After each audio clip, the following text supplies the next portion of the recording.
Thank you.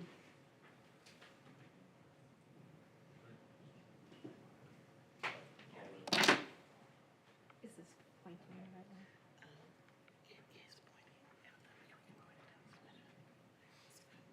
Right there?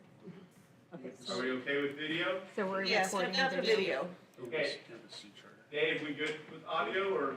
Give me just 1 second. Okay. Do you have a C drive? A USB-C charger? Yes. Right here. I'm gonna take it up front. Okay. Is this done with like a phone? Hold on. You know, and the,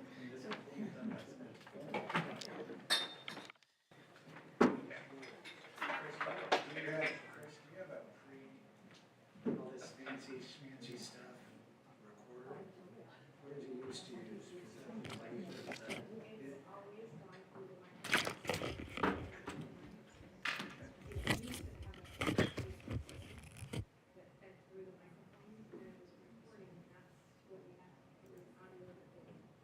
So what we're doing is probably better than just doing it with the phone. Absolutely. Yeah, okay, here we go. But, That's okay.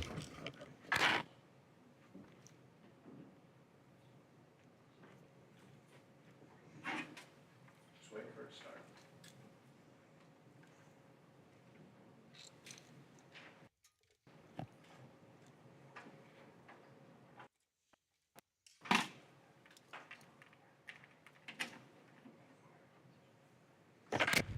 You good? Okay, we're gonna call the meeting into order. It's 6:12. First up, Pledge of Allegiance. I.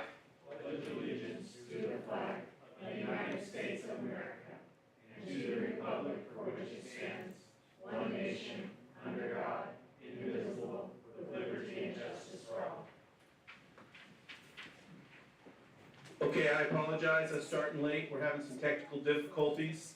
We're gonna be able to have it on video, but we're having a hard time with the audio. The audio is being recorded, so live, you're gonna be able to see video.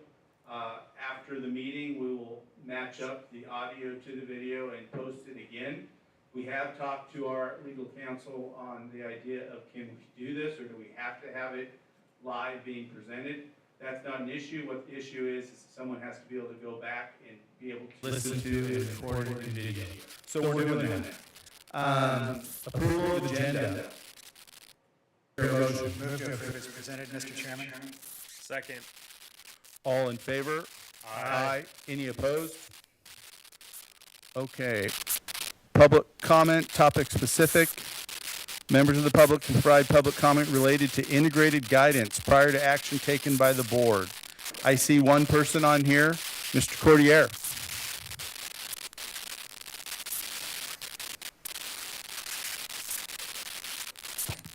Tom Cordier.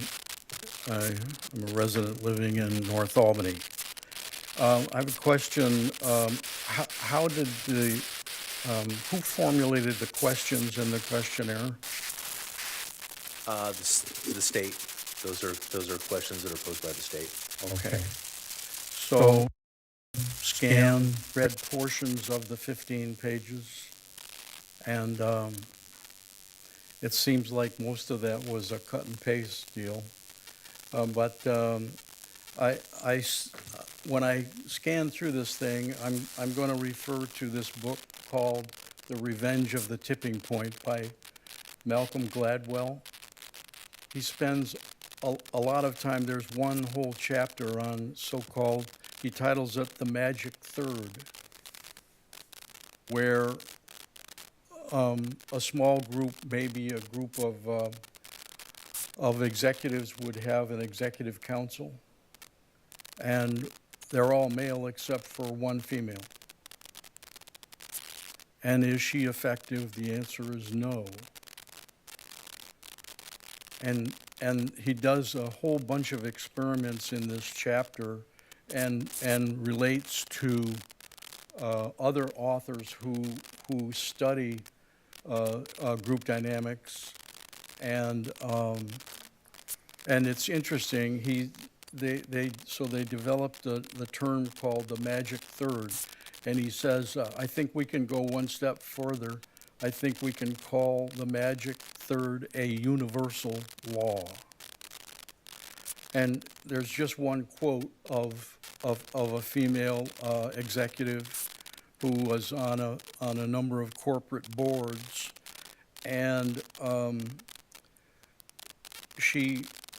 this is her quote: "I'll be honest, I really didn't understand the impact it was going to have," meaning having a third of women on the executive board, three people close or small groups. And she says, "It made sense that it would make it easier for me, but I don't think I had understood the level to which it made a difference to have other females on that board." And so he goes through even education issues, and he gives some stats here where there's like 4,700 kids in a fall kindergarten class, of which 5% or less of the student body was black. And by the time spring came around in kindergarten, they had 6% failure rates. They had 8% failure rates. First grade, 9%. Up to the fifth grade, 20% failure rate. And so he points out what that backstory that I just told you comes out of the book, where he recommends that schools look at the distribution of their minority populations, and he recommends that you look at classes, and if there's only one minority there, but you have other minorities in the school, that you need to be sensitive to move those people to make a critical cluster so that they feel that they can make an impact in the class. And I saw nothing like that in this question and answer booklet. Yeah. Okay. So that's my input. I wish that there was something in that program that in this plan that's going to be maybe voted on tonight. I wish that there was something in there about making that effort, because there's nothing in there that I found.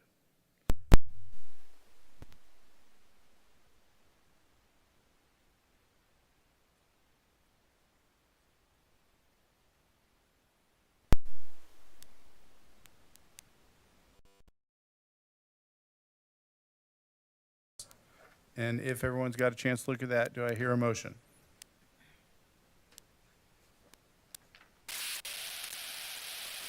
Yeah, I'd move we approve the process as presented. Do I hear a second? I'll second it. All in favor? Aye. Any opposed? Okay, next up, District Leadership Team, Superintendent Report. Thank you, Chairman Morse. Quite a few things to work through tonight. I want to start with legislative updates, and then that'll move through this meeting, and we'll end towards the end on budget. So, tracking some of the bills related to special education, and importantly, special education funding. These are bills that are still moving in the House and the Senate. These are in the House. Increased sped funding cap, 11% of total enrollment. We have talked several times about possibly seeing that move to 14 or 15%. There is growing concern about how the state would fund that, but at the same time, they are still moving forward. I believe it will, it is sitting with the House Revenue Committee. A lot of times these end up going to the Joint Ways and Means Committee when significant funding is attached to them, and that could be where this will end up. We also have high-cost disability students in our district. We are refunded or reimbursed for some of those costs. Right now, we only receive a portion of the outlay. There is work through HB 2448 to increase that reimbursement amount, which would help districts from a fiscal standpoint. Anyway, so they are going to end up at the Joint Ways and Means Committee, and we will then wait to see funding.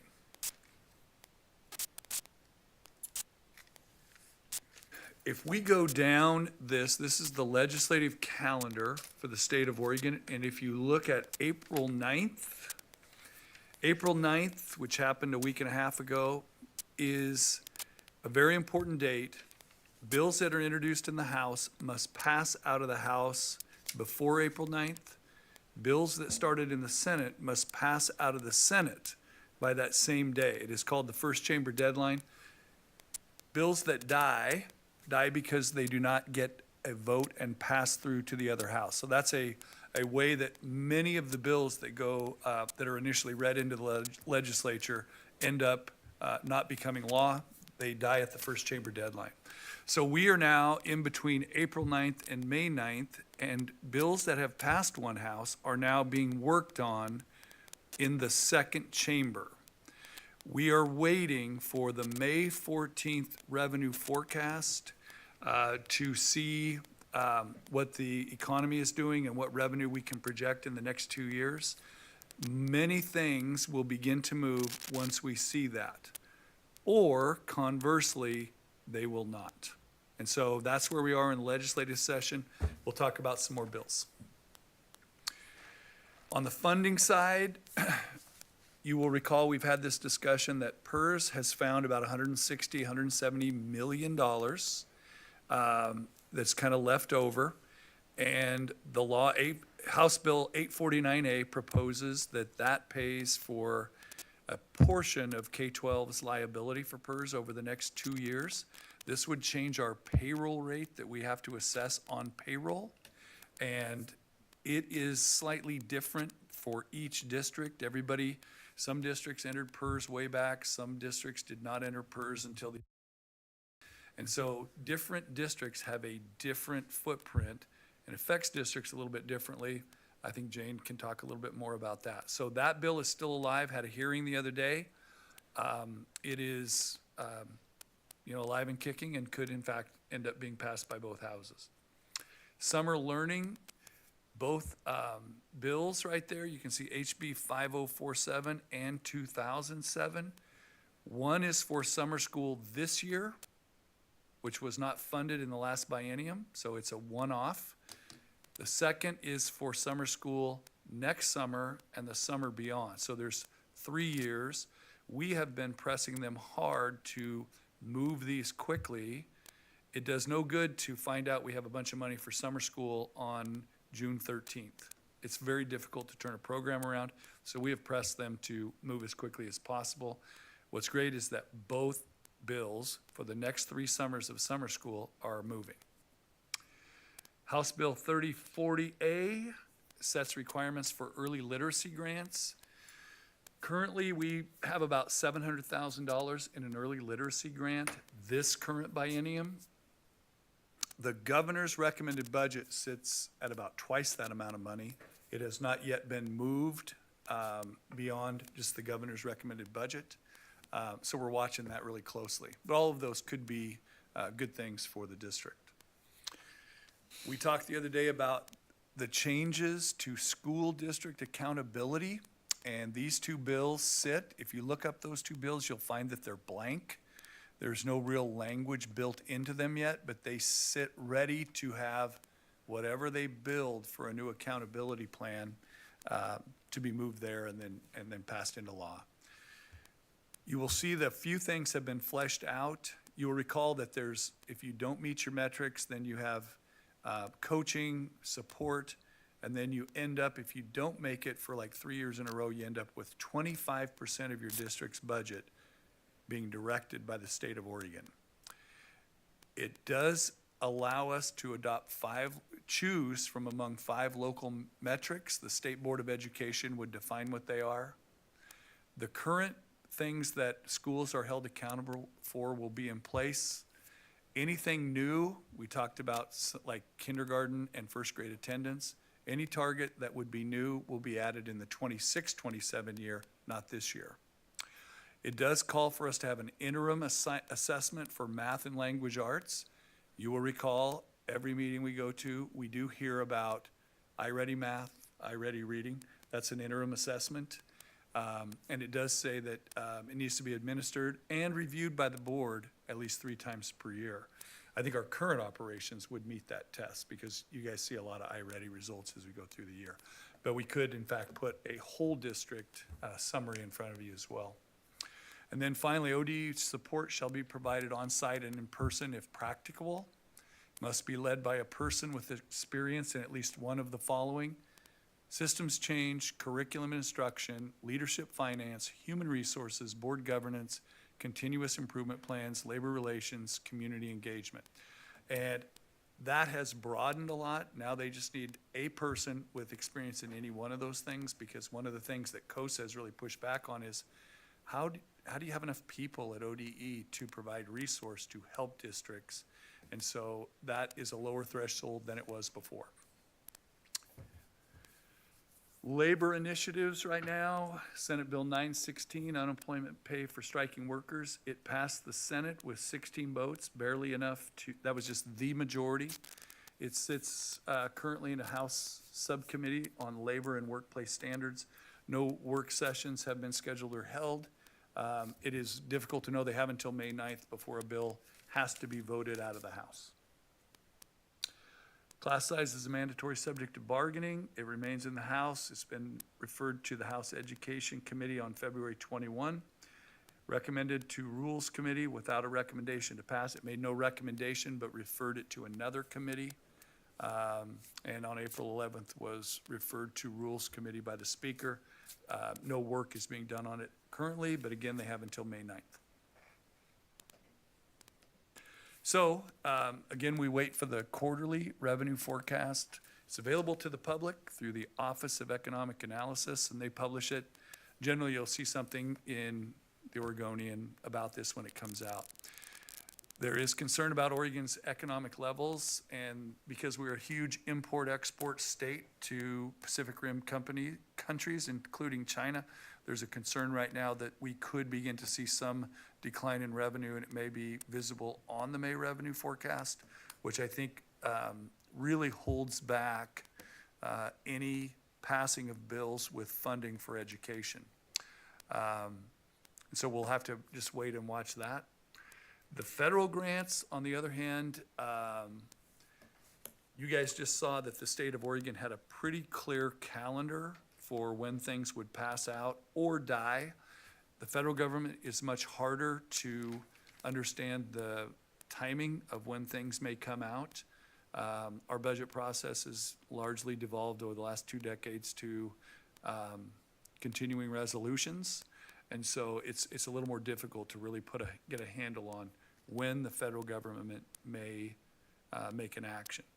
You will see Title I is our reading program.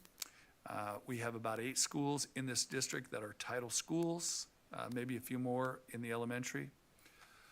Possible reductions are being contemplated, and we're talking about how we're going to handle any cut that does occur within the budget. We have heard nothing other than that Title IIA, which we pay for some teacher training with, Title III, which are English language services, may not be funded. We have not heard anything other than that they are not going to be funded. And as we said, and there will probably be no change for the next month, the K-12 budget is the governor's recommended budget. The GRP stays at 11.36, which was what we opened the session at. So several inputs affect us right now as we are looking at the budget. You will note here, this is a graph of the last year before COVID in the blue, when this district had 9,350 kids ADMR. That is not total bodies. I believe the total bodies were 9,550 at that time. And you can see that coming out of COVID, we have, we held roughly level and have been in decline over the last 2 or 3 years. That level is not as severe as it looks there. You can see that the range on the graph is only from 9,400 to 8,200. If the whole number was set up on a line graph, they would be, of course, much closer together, but certainly still in decline. This is the number of students that we are looking at. Again, ADMR, the total number of kids in the district is probably 150 students, 200 students more than that. So if you look at the 24, 25 number, 8,600, we're probably closer to 8,750 total kids enrolled. How you get to a smaller number is if a high school student is only taking 5 out of 8 classes, then they're diminished by that much. Those things add up to a lower number, ADMR, and that's what we're funded on.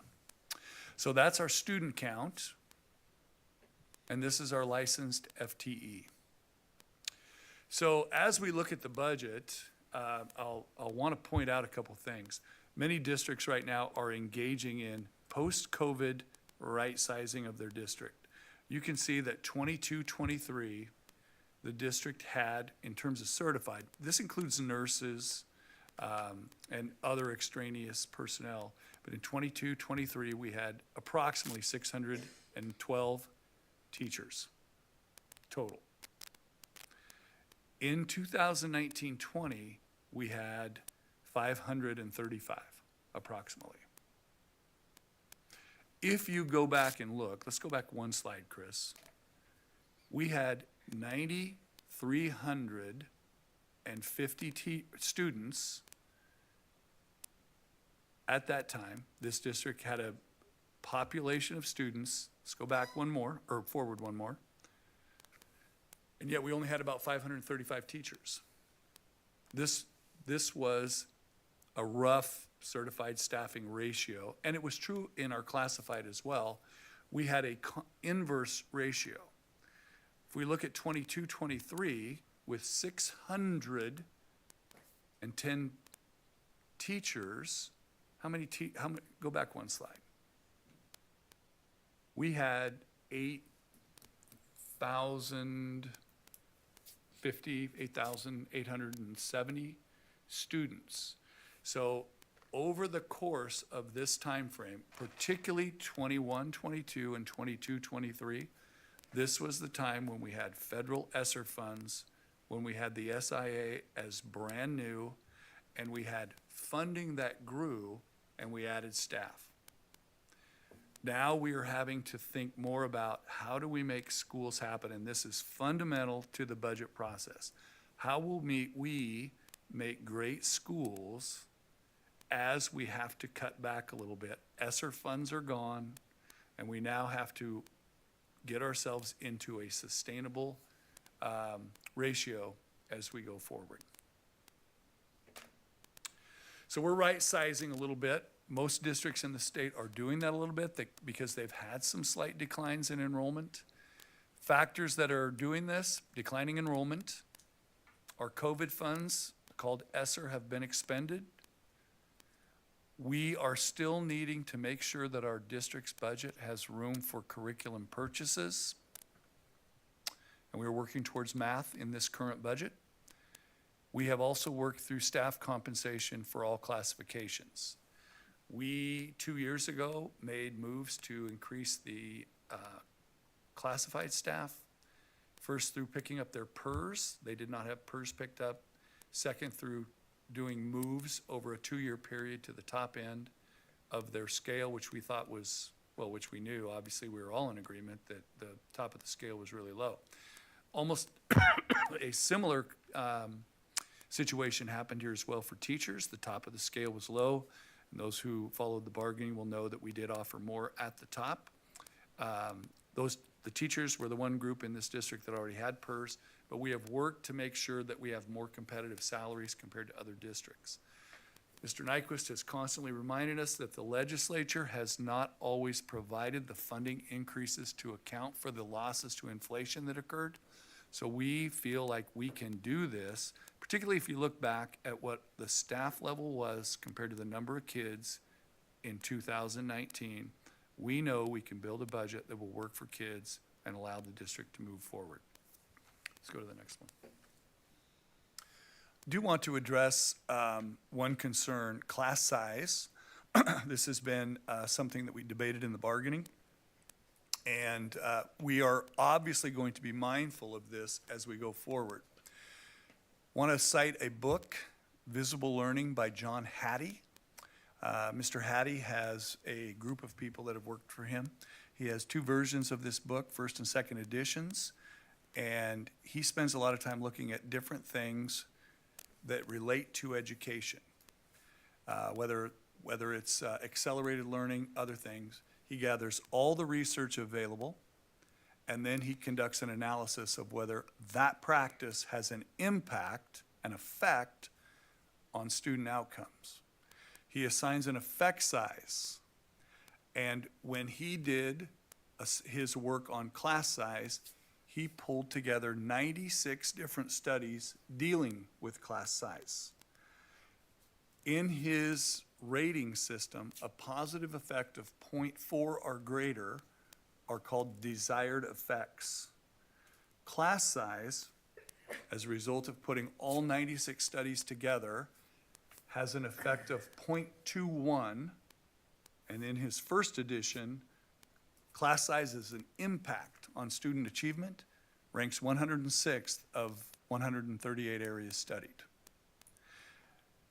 Regardless, the district will continue to work within contract language, and obviously, it is not something we want to do, but we will definitely, so we're not gonna say because it isn't super effective that we're just gonna have huge classes. Obviously, we have a class size limitation. Obviously, it's hard work for a teacher, but we believe that there are, of those 138 areas that he did study, there are many things that greatly improve student learning. And of course, it's easier the smaller the classes are, but if we go back and we look at that big blue 2019, 535 staff, 9,300 teachers, we know that we can accomplish great successes with kids with a slightly different makeup of this district. And so that's really what we're trying to do in this budget process. The priorities, student or administrators, staff, and student learning are going to be the focus that we really want to support through this process. And I put administrator in there, but we are asking our administrators to really focus on their practice of working collaboratively and to create reflection in staff about their practice so that we see changes that help kids. We want a very focused and clear system that supports changes in teaching practice, and that's being led by our collaborative steering committee, which is administrators and teachers. And we want to make sure that they have a very clear understanding among the teachers, for example, of what administrators are trying to learn. I've had some good comments that have come back to me about teachers who feel like they can see what administrators are trying to do, and they appreciate that. We have had an MTSS system that has been built into this district over the last few years, and we want to continue to improve that, try to make it as efficient as we can. The iReady tests that you see at the board meetings are one example of the way we continue to monitor students. MTSS stands for Multi-Tiered Systems of Support. We want to continue to do that. But we truly want to focus on the best practices that teachers can deliver in their classrooms so that green zone kids, those students that are at grade level, that they're accelerated as well. And we're not just only focused on intervening with students who are below grade level. We have to make sure that our public schools are a place where a green zone, high-performing kid can also be challenged. And that's a really important thing as we look at a full public education system. So as we continue to right size, this is some of the points that we made. Increase in our certified staff. We added about 80 certified staff. We are still above the number then. Enrollment of students decreased. Another point I would make, classified, when I got here, we had some severe shortages of custodial, and the facility director at the time came over and showed me his sheet. We had increased our square footage from 1.5 million square feet in 2016 to 1.8 million square feet by the time we had built out Oak Grove, the new square footage at West Albany. There's one more, Meadow Ridge. We did not take, for example, Clover Ridge off. We quit serving it, but now the ESD uses it. But in adding that much square footage, we had added no custodians. And that had put a severe stress onto our custodians. So even as we look to right size, we are once again going to have to hold harmless and not cut everyone across the board if we have to lay off, because we know we're at the bone with custodial. And so we are going to have to work to make sure that we are right sizing even in given categories where we may be a little bit short. Because even as we were adding teachers, we had added 0 custodians. And so we have to look at all of these from a fair perspective and from a perspective of what do we need in order to make our schools work. So it's a continual adjustment. Go ahead, Jane. Thank you. So I don't have a lot to add because Andy did a great job of just kind of giving you where we are in our financial picture.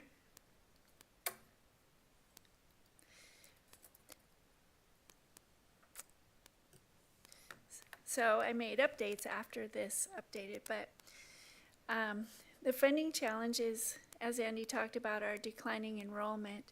For every student, we're paid in 25-26, $11,000. And so it definitely has an impact on us. And our total resources projected for 25-26, because our beginning fund balance is decreasing, and that was planned, you know, that was a part of all of our budget planning, is really just right under a 2% increase for all the resources.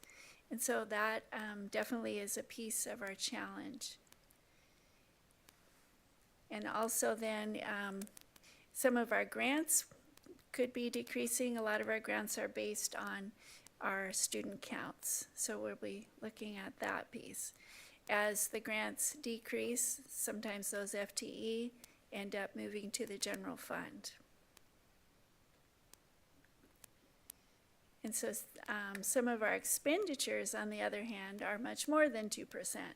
Our liability insurance, and this is not just based on Albany, of course, it's based on fires, it's based on the national insurance across our state, and so it's going up projected 18%. So that's a $200,000 increase for us. Payroll expenses, and just the payroll cost, the benefit cost is 5.6, and I corrected this. The salary expenditures also are 6%, not 4%. So when you add in the steps, it's 6%. And unemployment costs, we're kind of just taking a guess. This year, we are projected to expend about $200,000. Next year, we're budgeting $450,000.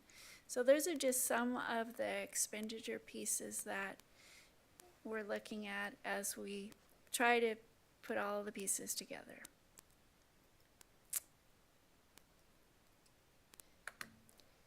And so next steps for us, we're watching, ODE is behind their schedule. Normally we have a lot more funding information from them.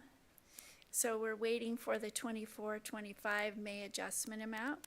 We did receive 23-24 and it was right in line with our projections. So that's good. 24-25, there's lots of questions because at this point, based on what the other school districts did they budget their taxes low or high?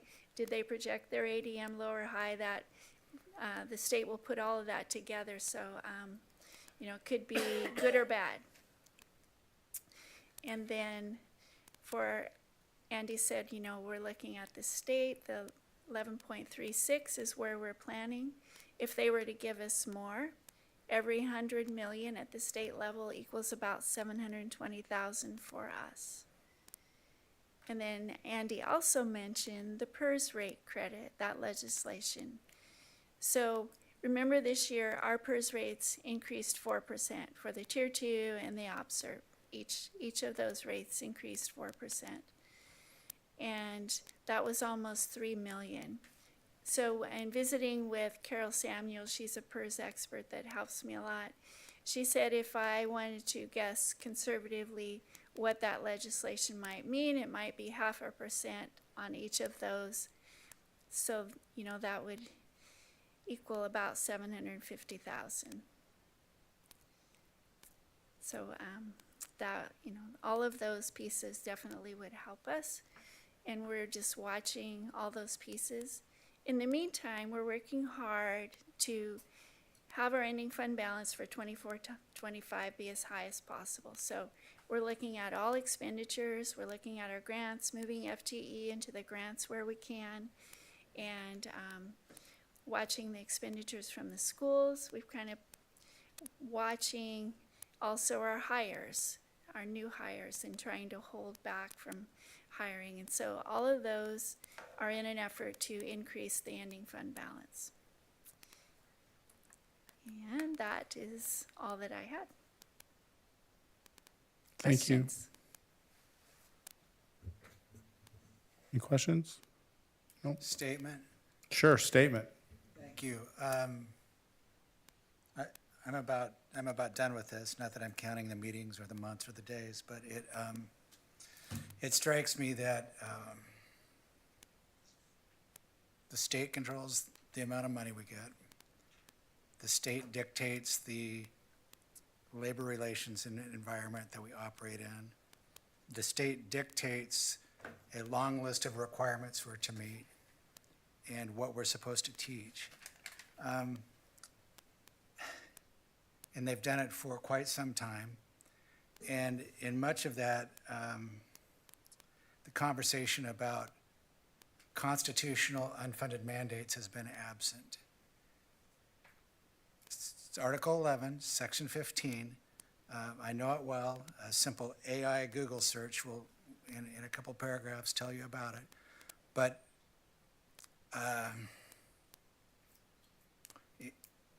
until the education community in its totality calls the legislature on that, calls the state of Oregon on that, this will be an annual reshuffling of how we do more with many more requirements, with increased costs, and school districts reinventing themselves as something less than they were the year before that. And that's just the bold reality based on my knowledge and understanding of just about every school district in this state. So I know there's a reluctance to push back when there's this other body in charge and not wanting to poke the bear, if you will. But I can tell you in my personal experience at the county, there was a program that they gave us additional requirements. They provided some money to do those things. But there was a point in time shortly into that program that the county opted out of it, and it was community corrections. And when they became the state's employees again, and it became the state's responsibility again, magically they came up with the money to adequately fund the program. And so those are hard conversations. I think that legislators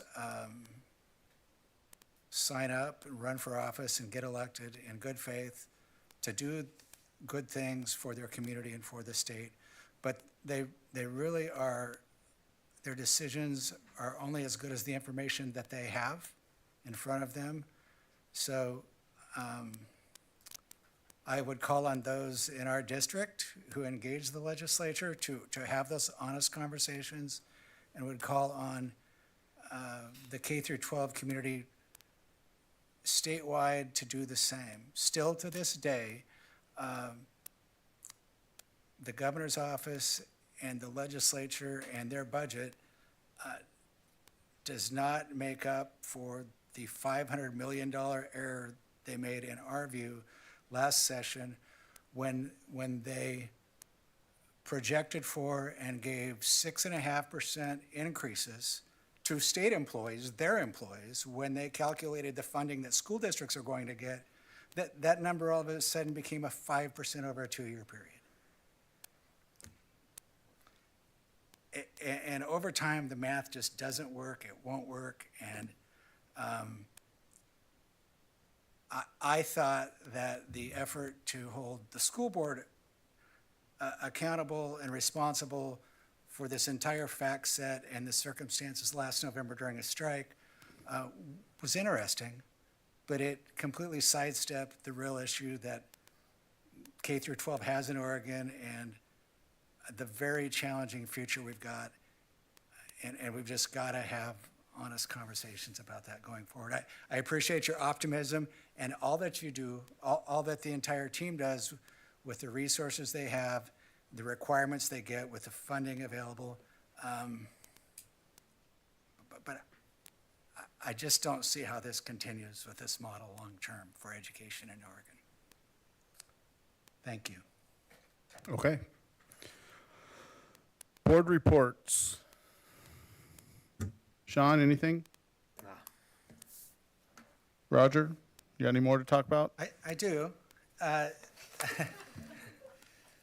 Look, I want to acknowledge the South Albany percussion team. They placed, and I hope I'm not stealing your, can I cover this? You yield? Okay.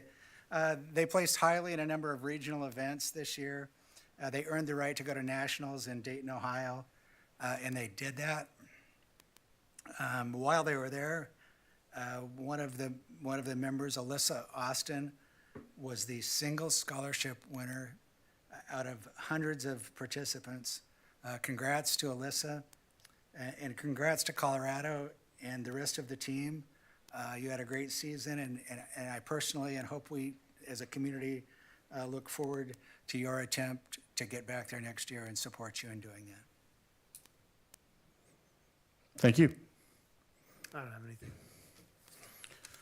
Okay, couple things. I agree with Roger on the funding thing. I mean, it's just plain fact of numbers, you know. I mean, the state gives themselves 6% a year, and they give the school districts 2.5%. You know, it's kind of hard to do what we need to do in education when we get that kind of funding. So hopefully, you know, we need to hold them accountable for that. Want to talk about, and maybe this is on one of your guys', so I'm stealing it, but the more we hit it, the better. Robotics did really good this last weekend. I think they were second in the state. If I have, you know, somewhere like 90th or something out of the Pacific Northwest. I mean, they did great. They did really, really good. I know I'm going to try to get down there this week and see it. I've certainly watched some things on YouTube because, of course, that's how the world works right now. You look at that, right? And impressive stuff. And one of the, you know, the best we've done ever. I mean, by leaps and bounds. So very cool. Middle school activities, it's kind of a hot button for me, for sure. This is the 4th year that we have put extra funding to that. You know, in those 4 years, we've added cross country. That's just piss poor. You know, we need to do better than that, you know. So looking to add a couple things to that for next year, because I think one of the things we really can do is get our kids involved better and have those coaches or guidance counselors or club organizers there in their lives, both in that way and then at school, you know, and you can say, hey, you know what, Billy, you really need to come to practice and you really need to do well at math. And, you know, that's one of the things that we should be trying to utilize to have a better connection with our kids and get a better response. And we should do that. I feel very good about the fact that I believe GAPS is in a better place financially than many districts around us. That doesn't mean we aren't dealing with the same issues that Roger and we talk about, you know, when we get 2.5% and we're giving a lot more to our employees, which they deserve, 100% deserve. But if we don't get that money, how do we pass it on, right? So I think we're going to be in a better spot than many districts close to us. But the reality is, you know, public education in Oregon, period, this year is going to kind of be in lean times. You know, and the idea that, you know, you look at the numbers that the superintendent shared with us, you know, we had 9,350 students, you know, just a few years ago. Now we have 8,600. You know, that's a big change, you know, and one of the things that's kind of scary to me, because I really do believe public education is extremely important to our country, to our kids, to our societies. You know, we are losing, a lot of kids are not coming to public education. Our capture rate of those kids from K to 12 age has decreased a lot, you know, and why is that? There's all different kinds of things you could look into. There's a lot of articles out there. It's unfortunate, but it's something that we need to address because we want our society to continue to improve and be better, right? That's it for me. Ladies, who's up first? I am. So for South Albany upcoming, we have prom this Saturday. Our prerequisite is highly to be on track to graduate. There will be no tickets at the door, which means if you're not on track, you won't go. And if you're at the door and you didn't have a ticket beforehand, you'll not go in. We also have a Swarm who just came back from Texas. We're really proud of them, as well as Percussion, who just came from Idaho. I feel bad for them because their grades might be lacking, so I feel like we should give them a little highlight to prom. Anyways, for academic all-state, we have baseball in second place with a 3.74, boys golf 9th place 3.52, boys track and field 9th 3.48, choir 6th and 3.47, and girls tennis 5th place 3.81. And I also want to highlight, thank you for considering cross-country students. As a cross-country student, I really used that time for 6th grade, so that helped me throughout my classes and getting to know people. So thank you for that. Thank you. Thank you. So for West Albany, I'd like to highlight some underrepresented sports.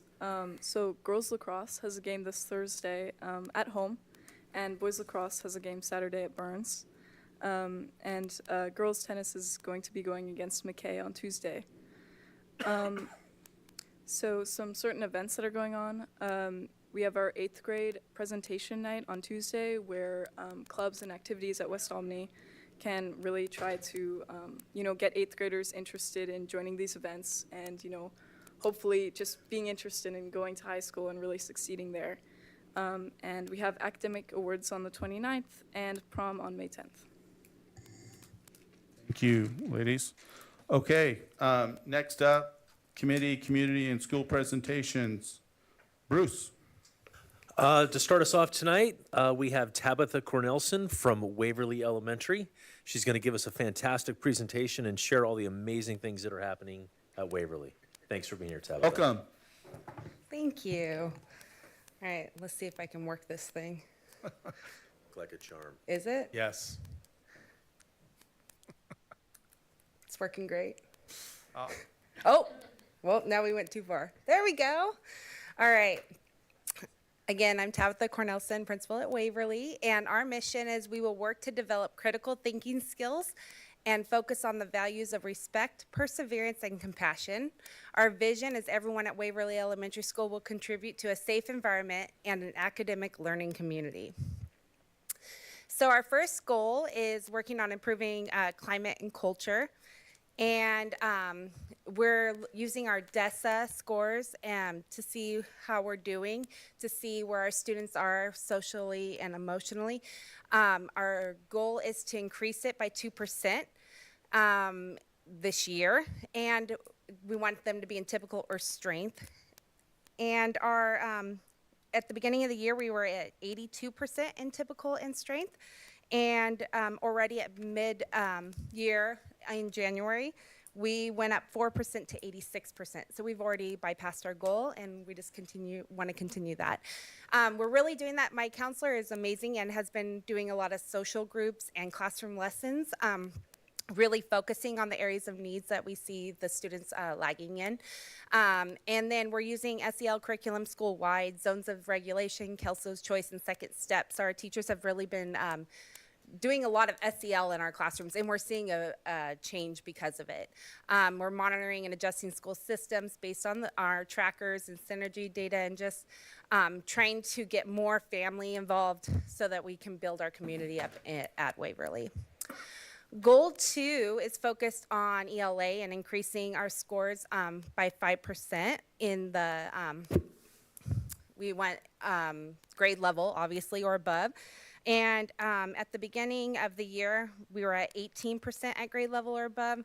And now at, when we just tested in January, we increased 12% to 30%. So we still have a lot of work to do, obviously, but we're working hard. We are doing our principal, or myself, coach and dean are conducting walkthroughs just like last year when I talked about our data snaps. We're going into classrooms with our QTEL rubrics. We're giving feedback based on quality interactions and academic rigor. And really just writing down what our students are saying and giving feedback to our teachers so that we can keep growing. We set up learning walks so teachers and SEAs can observe best practices from one another. Our teachers do a really great job of opening their classroom doors and going and seeing each other. But this year we've also added that into our SEAs. They're going and seeing each other and learning from each other, which I think is really great. And we're developing and using a sustainable MTSS system to respond to students' individual needs in all areas. So we're meeting like every 6 weeks and discussing where our students are, moving around groups, just really hitting in on what they need and figuring out how we can support them. And then we're ensuring that Tier 2 interventions are being delivered with fidelity. My instructional coach is going and giving, watching reading groups, giving feedback. Are students getting opportunities to respond? Are we using the curriculum well? And so that's been great to see as well. And then my ILT is providing PD on QTEL tasks and small reading groups. So we've really been supporting our teachers with that. Our goal 3 is we want to increase by 5% in math. And this is all based on the iReady as well. And at the beginning of the year, we had 6% of our students at grade level or above. And now we went up 16%. We're at 22% at grade level or above. And so we're still continuing to work on that area as well with the data snaps like I just discussed, learning walks again, and providing professional development for our teachers. Our early literacy, we have equity and integrity. We do core review meetings 3 times per year. We do intervention review meetings every 6 weeks. We have smart readers that come, and we have 5th grade leaders that also read with our K2 students. We have small reading groups focused on those targeted skills that we've been narrowing down to seeing what our students really need, and intervention reading groups based on student need as well. And our instructional coach has been supporting and providing feedback to staff, teaching interventions, and just providing feedback to anybody going in and supporting our teachers, our SEAs, really just helping them make sure they're using that curriculum well and focusing on supporting our students. Other key priorities, we're attendance pilot program, and we meet every other week to review attendance data and tiered levels of support for students. We got to get our kids to school so we can teach them. Clear behavior expectations are taught by teachers and SEAs depending on location. We found that our students we were having a lot of behavior challenges outside, and we learned that it's because our teachers were teaching what the expectations are for outside. But when we made it so our SEAs, who are the ones watching them outside, are the ones teaching that, and now the students are listening to them more, and we've actually decreased our trackers by a ton. We have barely any trackers outside for behavior. Behavior MTSS includes weekly meetings focused on students on Tier 2 or Tier 3 intervention plans, and behavior intervention meetings every 6 weeks. So we have a lot of meetings to figure out how to support our students, and we are seeing a change at Waverly. Community outreach, including family nights, parent meetings to support individual students, and positive office referrals. Any staff member can write a positive office referral about a student. I've also done 2 for staff, but it was interesting. But so we've had 165 phone calls home to kids or to families about how well their kid is doing in an area. And so those are always fun to make, especially after a challenging day. Staff collaborates through committees to make school-wide decisions. I have committees for ILT and ground crew, which is like working on the behavior systems, and social committees for everything, because more minds the better. And mine's tired.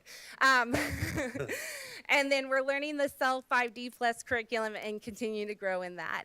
Our next steps, right now, we've been really working on our attendance program on Tier 1 and Tier 2. And then FACT and LBL ESD support us with Tier 3, which is like students that are really chronically absent. And so our next steps is to work with them so that we can take that on in-house as well, and because we just want to support all of our kids. But we really appreciate their help.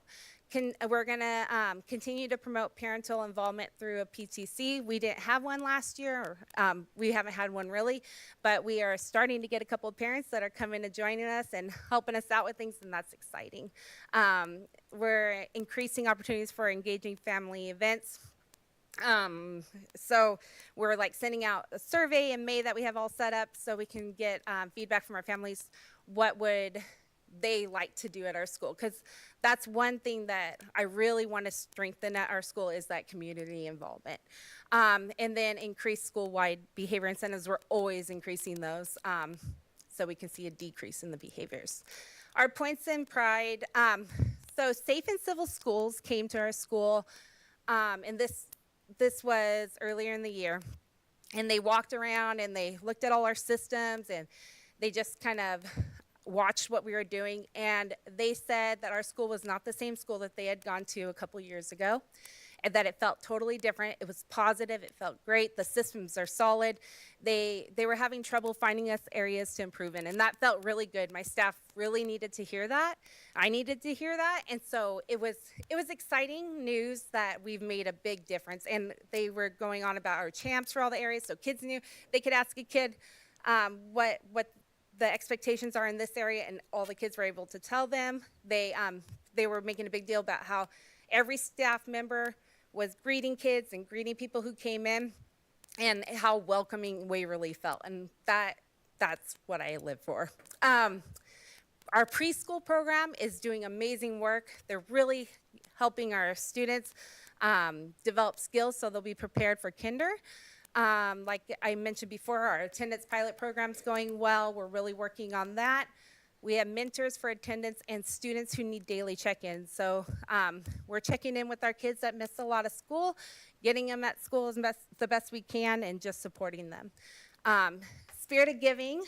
If you ever want to see a magical event come around right before winter break, we do Spirit of Giving, where every kid gets to take home a present for every single person that lives in their house, and they pick it out of our gym, and it really is magical. You should come see it. Susie can tell you about it. Smart Readers, I talked about how amazing they are reading with our kids. We have gotten some community support for Jogathon. QTEL lessons taught by ILT is huge. Like just watching my staff teach each other and come up with ideas on how to better improve math and reading, and sharing those ideas have made a huge difference. We love having Boys and Girls Club on site. We're really working with them. We're going to do movie night and try to get more community involvement that way with them. And then we're talking about doing a tutoring thing with them as well next year. So we really enjoy having the Boys and Girls Club on site. We have great MTSS systems for both behavior and academic. Shout out to my dean and coach. They're amazing. And my staff goes above and beyond all the time. They're always just they see something that needs to be washed. The sweatshirts are dirty. They're washing them for the kids. They're doing whatever they can. And our learning walks and data snaps are going well. We're closing the gap with our subgroups, with the focus on quality interactions and academic rigor. So I'm very proud of Waverly and our staff, and that's some of my points of pride. I mean, there's so many more.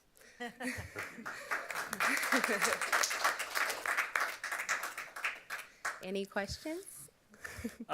You mentioned, so you didn't mention that, maybe I missed it. There's quite a bit of growth in math, but I didn't hear anything specifically that y'all did to achieve that growth. Was there anything, because you mentioned a lot of things for like the reading and the literacy, but I didn't hear anything about the math. So is there something specific about that? Yeah, in math, we're doing the data snaps just like we're doing in reading. Okay. So we're going through and giving that feedback on how that's going. We're also doing math. We're working on math reviews, seeing where they're struggling, and then giving, showing teachers how to really run a solid math review for the students so that they're catching up on those skills that they're lagging in. As we stay on the projection map as well. And then just honestly, just learning walks, just going and seeing each other. The teachers are learning like, oh, like my 4th grade and 5th grade teachers are now starting to do a lot of math in small groups so that they can really see in the moment what that student is struggling with in that small group and catch it quickly, while they work on different things like independently or My Path as well. We have My Path, which is great too. So that is an area that we're continuing to grow in, and I think our teachers are doing great by doing the learning walks and seeing each other. Appreciate it. Thank you. Mm-hmm. Any other questions? Yeah, it's not really a question. It's just your growth seems pretty phenomenal, actually. You're in both reading and math. So, I didn't cross-reference you with all of your colleagues, but I'm not sure we've seen this level of growth out of any of your colleagues this year. So looks pretty dang good to me. So good job. Thank you. We're working hard. Yeah, no, it's really impressive. Yeah, congratulations, you're doing great. One question, and just looking for numbers, attendance. You say you're in a pilot program. What was it last year compared to this year? Well, so last year, the beginning of last year, we started at 44% regular attenders, and we ended at 64%, so we went up 20%. And this year, we're right about the same target. That's our goal. We've had a lot of sick kids, but we're trying to get them there. And just so, everyone probably in the room knows this, but I didn't know this. Regular attendance mean you're there 90% of the time or more. Yes, correct. That's fantastic. Any other questions? I just wanted to add, she was a little nervous coming in. She was a new principal, but her presence day to day in the halls, in classrooms, every kid known by name, just problems just dissolve around her. She's just absolutely fabulous. Thanks for all you do. Well, Thank you very much. Thank you.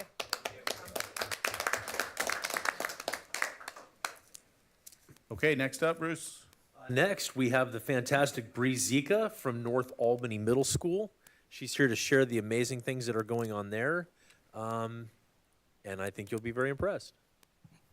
Thank you so much. Good evening, Board of Directors, Superintendent, and team. It's good to see you all. Welcome. Thank you. All right, Tabitha, how did you get this thing to work? Oh, there we go. All right, so at NAMS, we work in collaboration to ensure that all students have the skills necessary for successful academic achievement and to develop the whole child so they may be positive contributors to our community. And we always reread this at our core review meetings 3 times a year, and I ask teachers to reflect on why that all is bolded and underlined. And this continues to be a really important central part of our mission, especially as our demographics change and we welcome students with IEPs and emergent bilinguals. Just the fact that our staff continues to be really centered on flexing and changing to meet the needs of all students is one of the things that I love most about working there. All right, our first goal this year was around literacy. Like everybody, we at the end of last year, our students on the SBAC were scoring at approximately 53% proficient. And so what our instructional leadership team likes to do is set sort of 3-year goals and then figure out the action steps for each particular year. And so our 3-year goal was 10% by 2027, which would put us at 63%. And then incremental change each year to get to that point. How we arrived at this goal was our instructional leadership team, which has 9 people sitting on it, someone from each grade level, an academic counselor, admin, our dean of students, SPED case managers, and our ELD case manager. We looked at iReady data and SBAC data, and ultimately what we identified is that our general ed students year by year are making steady growth in ELA, but that the students that we're particularly concerned about are our students with IEPs, our sixth graders, and our emerging bilinguals. And so our instructional leadership team took a really close look at these three populations of focus this year. So some of the things that we tried on this year, our priority actions. First is an inclusion co-teaching model in both English language arts and math for students with IEPs. And I want to say a little bit about this because it's been magic. In the past at NAMS, our students with IEPs had to miss one of their electives in order to take an IEP support class. We called it, foundations or something like that. And if they needed support in both math and reading, they potentially missed both of their electives or PE or social studies. And so we had a real equity issue on our hands. And then if you add on top of that kids who qualified for ELD, English language development, some of our kiddos were in support classes for half of their day. And so my team, I'm really proud of them, did some really creative scheduling this year in order to push into our English language arts and math classes instead of pulling those kids out of their electives and PE for support classes. And so what we have at each grade level are our LRC case managers are pushing into ELA and math, and so those classes are actually co-taught by the math core teacher at 6, 7, and 8, and the SPED teacher at 6, 7, and 8, and the same for ELA. And what we're seeing with the data with our students with IEPs is they're making way more growth than any other student population, and they're a lot happier because they get to go to music and band and PE and all of the things that kids really love about school. So I'm really proud of my team for making that work, not only my SPED case managers, but also my core teachers for welcoming another adult into their room to literally teach alongside them. Another thing we did is we increased the scope of reading intervention to include students in the yellow zone. So not just our students who are 2 or more years below, but also our students who are 1 year below are getting additional reading support, particularly in 6th grade, which has been really helpful. And then we prioritize collaborative curriculum mapping days for ELA and social studies teachers following the feedback following CEL feedback sessions. And I'll talk a little bit more about this later, but we knew going into this year that some of our teachers were going to need unit planning and curriculum mapping support in order to meet some of the domains of the CEL. And so we sort of preloaded some of that into our SIP this year. And we're seeing Tier 1 instruction and ELA really grow as a result. And then we added this year special ed team meetings weekly and English learner consult meetings weekly. And these are essentially spaces for all of the adults in the building that serve these special populations to come together and collaborate with each other. What are you noticing? Who's struggling? Who's benefiting? What's working for these groups? What parents need to be contacted? And like Tabitha was saying before, the more committees and the more smart brains in the room working on something, the better. And we're seeing test scores really improve, I think, as a result of this professional collaboration. Okay, our next goal is around math. Math is not our strength at NAMS, and it's something that we are looking really closely at. As you can tell, there's a really big difference between our reading data and our math data from the past slide. And so as a result, we had a more rigorous goal. So instead of a 10% growth from 24 to 27, we're hoping for a 15% growth in that 3-year span. Same process, instructional leadership team looked at the data, same focus groups of students that we're looking at. We did the same thing in terms of the inclusion co-teaching model, which I just described to you. And then we tried on something else. We tried on something called IXL, which we piloted in the fall, that gave kids an opportunity to sort of fill some gaps that they had in math, right? So what iReady is showing us is that some of our sixth graders are still missing second and third and fourth grade skills. And it's really hard for our sixth grade math teacher to teach both the sixth grade and the second grade at the same time. And so we tried on IXL, we didn't love it. And then we gave each of my math teachers a collaborative planning day together with our assistant principal a few months ago, and we said, go visit Calapooya, they're doing cool stuff. Go visit West and find out what our kids are stepping into when they go to ninth grade algebra. And so they went on a little like treasure hunt around the district and learned, and they were really inspired by what they saw happening at these other schools. And they came back and they said, okay, you have to buy us MyPath. And so we moved a ton of things around in the budget and made it happen. And so now kids in homeroom once a week are getting access to MyPath, which again is like a whole filler for them. And then weekly in 6th, 7th, and 8th grade math, kids are doing MyPath, and teachers and special ed teachers are pulling small groups of students to give them like an extra shot in the arm of prioritized instruction. And so we're crossing our fingers and hoping that we see that 38% proficient this June and that those scores just continue to grow. Yeah, so that's math. Oh, we're not there yet. All right, so then our third goal this year is a school culture goal around increasing a feeling of belonging and school connectedness. Our attendance from the last 2 years had actually increased so dramatically that we chose to shift our priority to kids really feeling like safe and like they belong at NAMS. And the way we landed on this was by looking at Safe and Civil Schools survey data, which was analyzed by our foundations team, which we call our school culture team. And essentially what they found, I don't have it on the slide, but I can read it to you guys, is that the two categories on the Safe and Civil School survey that connect most to students feeling safe at school, so student connectedness to NAMS and student-to-student interactions, were the lowest of the 6 categories on that survey. And that felt important to us. And so we put a bunch of plans in action to try to work on that. And so one of them was we piloted a cohort model for our 6th graders this fall to support them in being part of like a community that traveled from one class to the next each period. I'm super proud of my team for trying this on at my urging.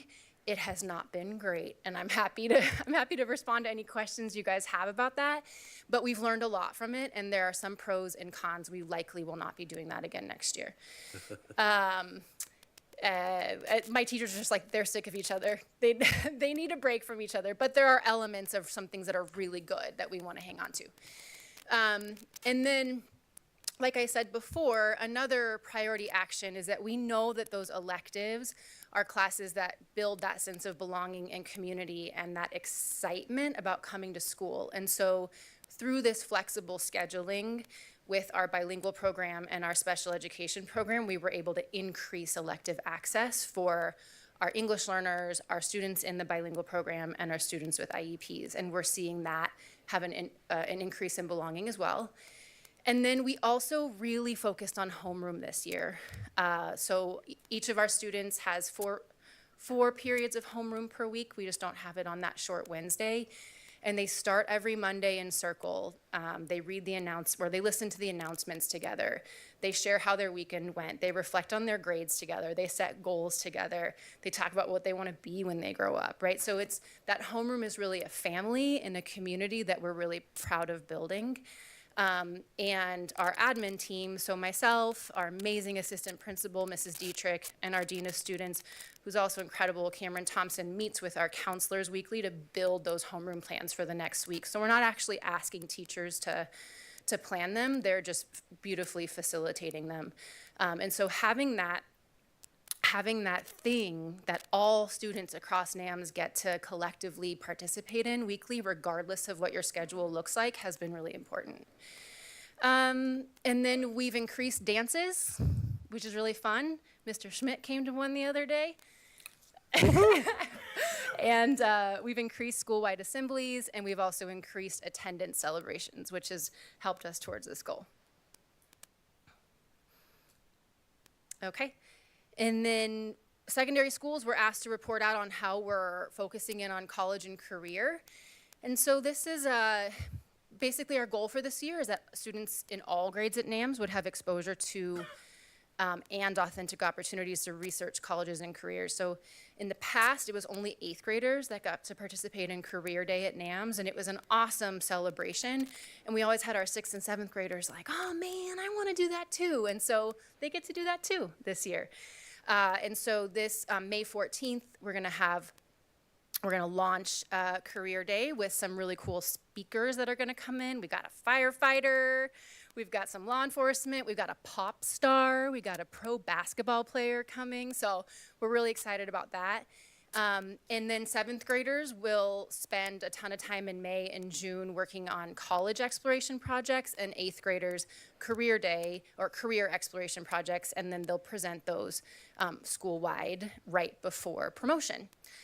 And then we've also made sure that our avid elective students, well, one of our goals is to ensure that our avid elective students participate in a college visit this year as well. Okay, other key priorities for NAMS. So as I said before, the CEL rubric is really important to our team. If you ask any teacher at NAMS, how is CEL going? They will say, it's really hard. We've been taking it really seriously. And I'm really proud of the way my team has really rallied around this rubric and this process. They eat lunch together every day by choice, and they talk about feedback from the cell, which I think is really sweet and is a testament to the culture that they have of always wanting to improve and do better. We've been focusing on curriculum mapping with support from myself and Mariah. And we continue to grapple with how to support our teachers with meeting the needs of our emerging bilinguals, right? So we had the privilege of being able to hire a second SEA this year who is fully bilingual in English and Spanish, and we therefore were able to split one of our SEAs into ELA and social studies and one into math and science. And the math scores of our emerging bilinguals have increased rapidly as a result. So having that support has been really critical. And then school culture continues to be a really important priority. Our behavior data is really strong. Less than 6% of our students are in the red zone, so that means they have 6 or more behavior referrals. Over 90% of our kids have 0 referrals. So most of our kids are doing the right thing most of the time. And of the students who have the highest number of referrals, it's predominantly our 6th graders who are struggling. And 7 of those 28 students are students in our structured support class, which is one of our 2 special education programs. And then a final thing for school culture is we're working really hard to center student work and student voice in our building by showcasing student work through our hallways, investing in our musical theater, choir, and band programs, and revitalizing our leadership elective. So 2 years ago, if you walked into the NAMS hallway, you would have seen a bunch of posters created by our adults who use our poster maker, which is broken. And so we, instead, we're filling our hallways with things that kids have generated and created. And it makes, I really love walking down the hall and having a kid go, oh, that's mine, or I made that in science, or oh, I saw Joey working on that. It just makes the school feel like it's theirs, which is important. And then finally, just like Tabitha said, we launched an attendance team this year, and we are also part of that pilot with the ESD in FACT.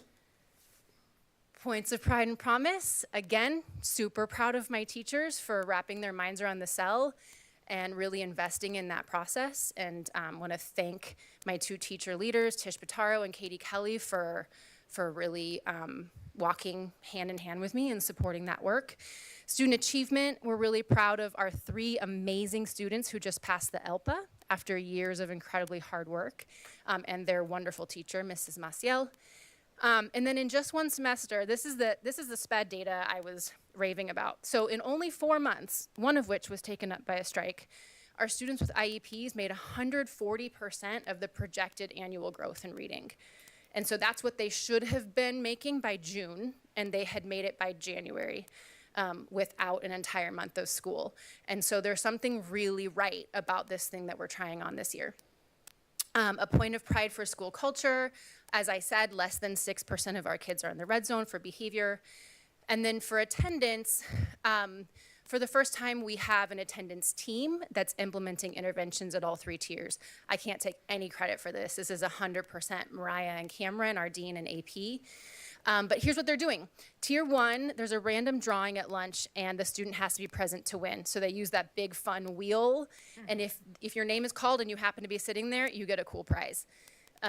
Tier 2, we reward students who have improved their attendance rate every 2 weeks. And so if you're someone who was in the red or the yellow, and you increase from an 80% attender to an 82% attender, you come to the office, you get a Dutch Bros card or something cool, and then you go about your day.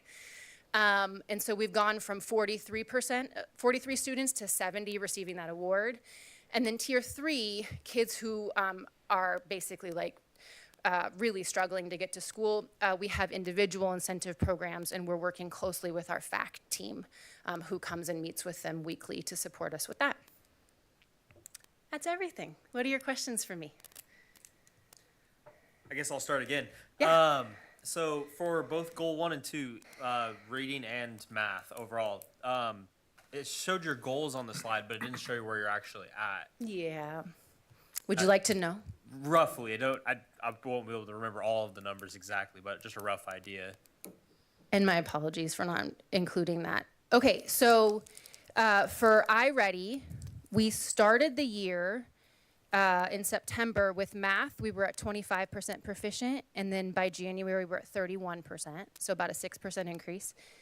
And then for ELA, we started the year at 43%, and then in January, we're at 50%, so about a 7% increase. And then this is the whole school population, so that's not broken down by subgroups. Thank you, appreciate it. Yeah. Is there a reason that you wrote your goal towards the state test and not iReady scores?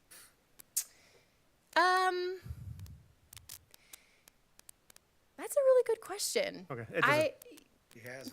Yeah, I don't remember why we made that call, potentially because I feel like the conversation went something to the tune of they show the same information, and so which is the one, or they show very similar information, and so which is the one that the public is going to view us by. And so we set that for the year-end goals, and then we use iReady throughout the year as sort of like an internal interim assessment to see how close we're getting to that external goal. Does that Right. make sense? Yeah, and they're highly corollary, so I can see why Yeah. you did it that way. More, I have questions about the inclusion model or the push-in model. Yeah. So do you team teach every core subject in every grade level, or do you concentrate the kids that need that service in a specific section? We only have 1.5 FTE in our LRC program, and so we're only able to co-teach 2 periods of 6 math, 1 period of 6 ELA, 1 period of 7 math, 1 period of 7 ELA, 1 period of 8 math, 1 period of 8 ELA. So we concentrate. Basically, our case managers at the beginning of the year work with the previous year's case managers to identify, based on the number of minutes needed and the type of minutes needed, does this student need no support at all in those core classes, and therefore they would go into a class that has basically 100% general ed, students in general ed. Or do they need the second tier up, which is potentially just push-in support from an SEA, right? And then the next tier up would be push-in support from the core teacher and the special ed teacher. And so they would be in a co-taught cohort, which each of those co-taught cohorts only have about 7 kids with IEPs in them. And so 7 out of 33, you're not looking at like a hugely populated class of students with special needs. And then the fourth layer of service would be co-taught in your core classes between general ed and special ed, and you might have an academic foundations class in lieu of an elective. And so you would get supports in 3 different parts of your day. And then the SEAs are also pushing into your science and your social studies and maybe even your electives to support you. Okay. Yep, it's a model that I like. It usually only works if the staff believes in it. And sometimes you have more concentrated classroom management problems in that model in that particular section, but with only 7 kids, maybe not. So that's good. And the numbers speak for themselves, so good job. Thank you. Roger? So you talked a little bit about the development of a sense of community and belonging Yeah. in the school. I'm a North Albany Tiger. I think it was class of 75, but it was 7th, 8th, and 9th. And you're laughing at me, but I have a question Junior that high. relates to that. Right. So when I was there, we did middle school sports. They weren't just middle school sports. They were the North Albany Tiger sports. And so what's happening now in that regard, and do you see that as a tool going forward to help to build that sense of community at your school? Yeah. We know our kids want to play more sports. And one of the things that we see in North Albany is that our families who have access to participate in club sports and things like that after school are participating and getting that sense of community with each other. And our families that don't have access are missing out to an extent. And so I'm really excited that the board is grappling with this topic of how to increase sports programming at our schools. Mr. Schmidt shared a survey that our staff and our kids took, and I'm sure you guys have seen the results of, and it showed a really big interest in soccer, basketball, volleyball, and I believe there are some plans potentially on the horizon to bring in additional sport next year. We're doing basketball for sure. Okay. I knew that, but I didn't know if they knew that. And We're going to do wrestling too. Okay. Oh, wow. All right. We're going to do two. Okay. And I know kids are really excited about the addition of basketball. I have a couple petitions sitting on my desk right now to add soccer. And so they're excited about it. They want to do it. I think for some families, it's going to be a question of transportation because quite a few of our kids rely on buses. But we're ready to work with families to make that happen because I know kids really want it. Okay. And I do, while you're here, want to commend the maintenance staff. That school looks as good it looks as good today as it did back in 1975. It speaks very highly of the district's commitment to maintaining buildings over a long period of time.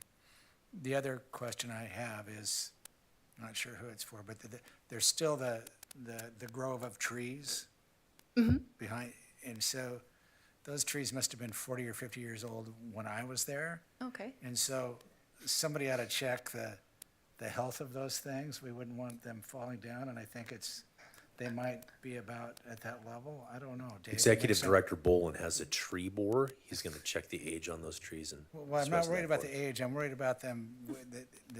Getting the arborist out there. They're very tall and they're in a very tight area, and I wouldn't want them to fall on the building or kids or anything else. It's one of those things that they look beautiful until they don't, right? So acknowledge that I'm into the trees or into the weeds on that one, but thank you. Thanks for that idea. Go ahead. Just Andy. a couple comments about Bree. I got to go out and watch her staff, learning from her, with her, related to the cell. We have a staff member of hers on our collaborative committee. It's just really clear that Bree is really gifted in terms of supporting people in their learning as professionals, that they feel pretty confident in her. How many years have you been a principal? Oh, goodness. This you were a is principal. my 5th and then 3 years as an AP. And that was in Oakland? Mm-hmm.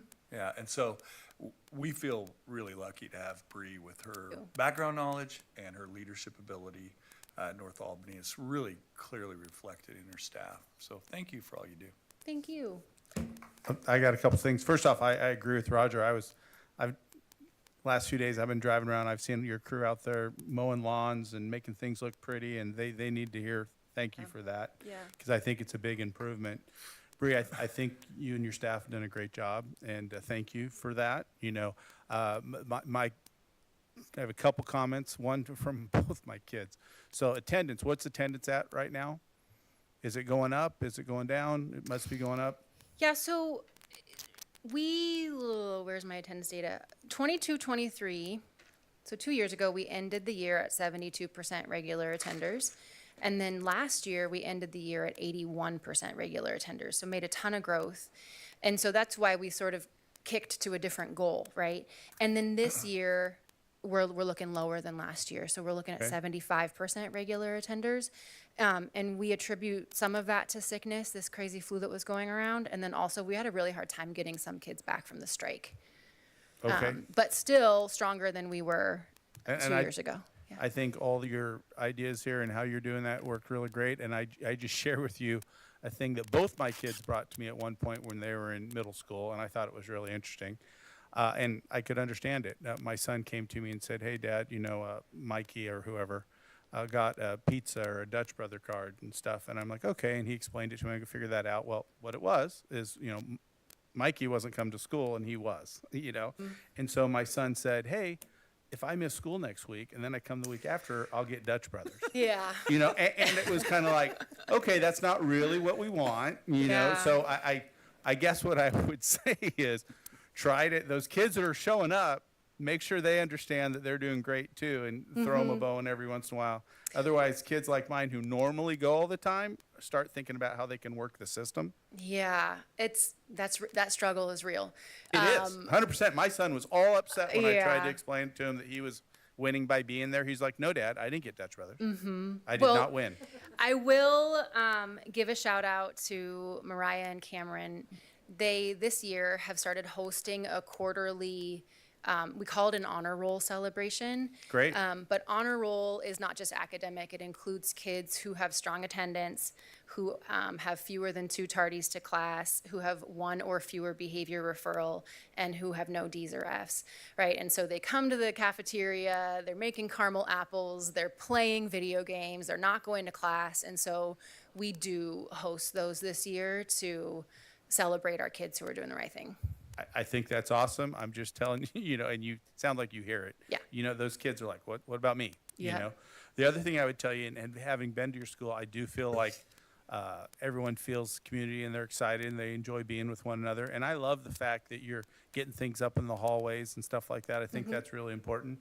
Just make sure we're watching what goes up, because unfortunately we get to hear about that as well. Yeah. But thank you very much. Your staff's doing a great job and very much appreciate you. A follow-up? Oh, yeah, sorry. Roger has another question. So tell me about the loss of students. Have we reached out to those kids? The loss of students? Loss of students because of the strike. Oh, we didn't lose them. We had a hard time getting them to come to school. They're still with us. Okay. But their attendance lagged for a while. I think after the strike, I don't have the numbers off the top of my head, but if we lost any to online school, it was like 4. Okay. So as more kids got used to hanging out at Sleeping. home and, yeah, Yeah, okay, all right. they liked sleeping. Okay, thank you. Yeah. All right, thanks, you guys.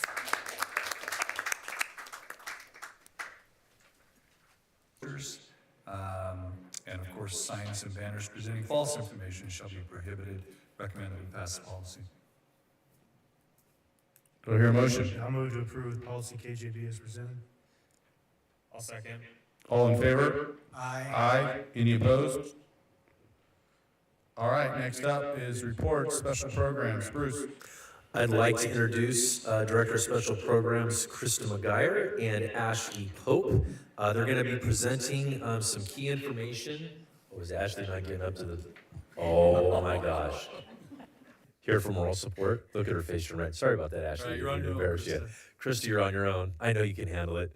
Krista put together a fantastic presentation that'll give a comprehensive review of our special programs in the district. Thanks, Krista. All right. Good evening, Board of Directors and District Leadership. Thank you for having me this evening. My name is Krista McGuire, Director of Special Programs, and I'm going to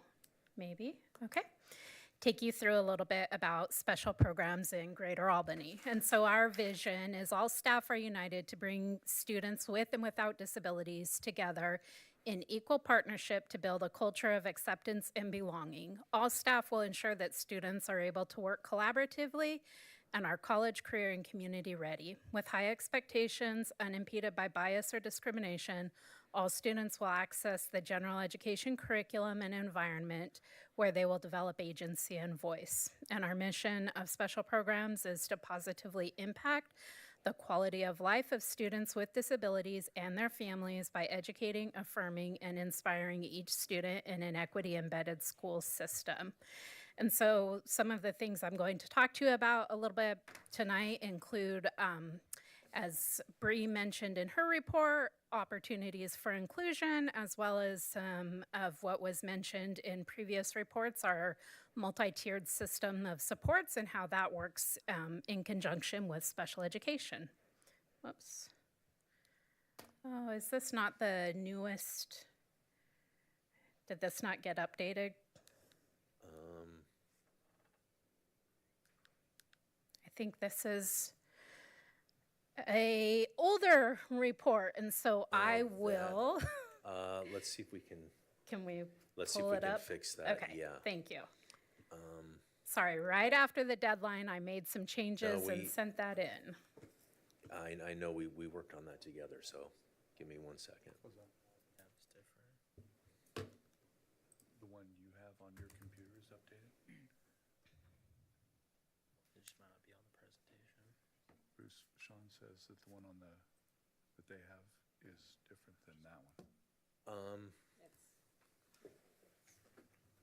Goes from that page to this page. Yes. Yeah, and then you should have, yeah, that's the one that we wanted, that's the one that should be. Share it with the others? I don't want the Yeah, doctor- you actually have the one that Krista wanted to present, which is great, that it's in your board packet. Kathy, can I share this with you quick? Sorry about that. Are you logging into that machine, Kathy? Okay, I just shared it with you.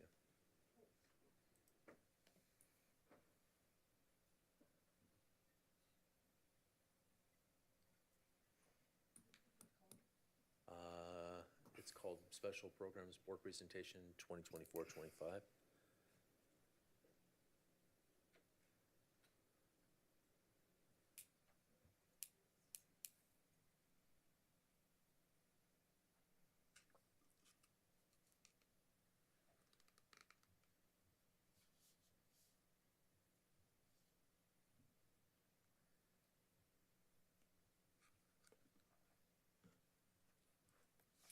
Yep.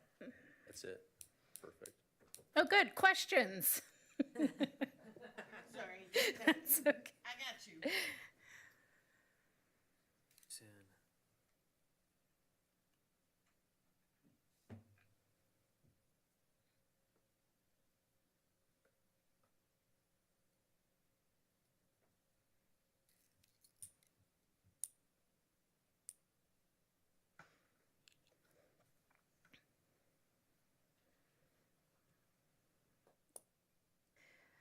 Yep. Thank you. Okay, so I wanted to talk a little bit about the referral process to special education.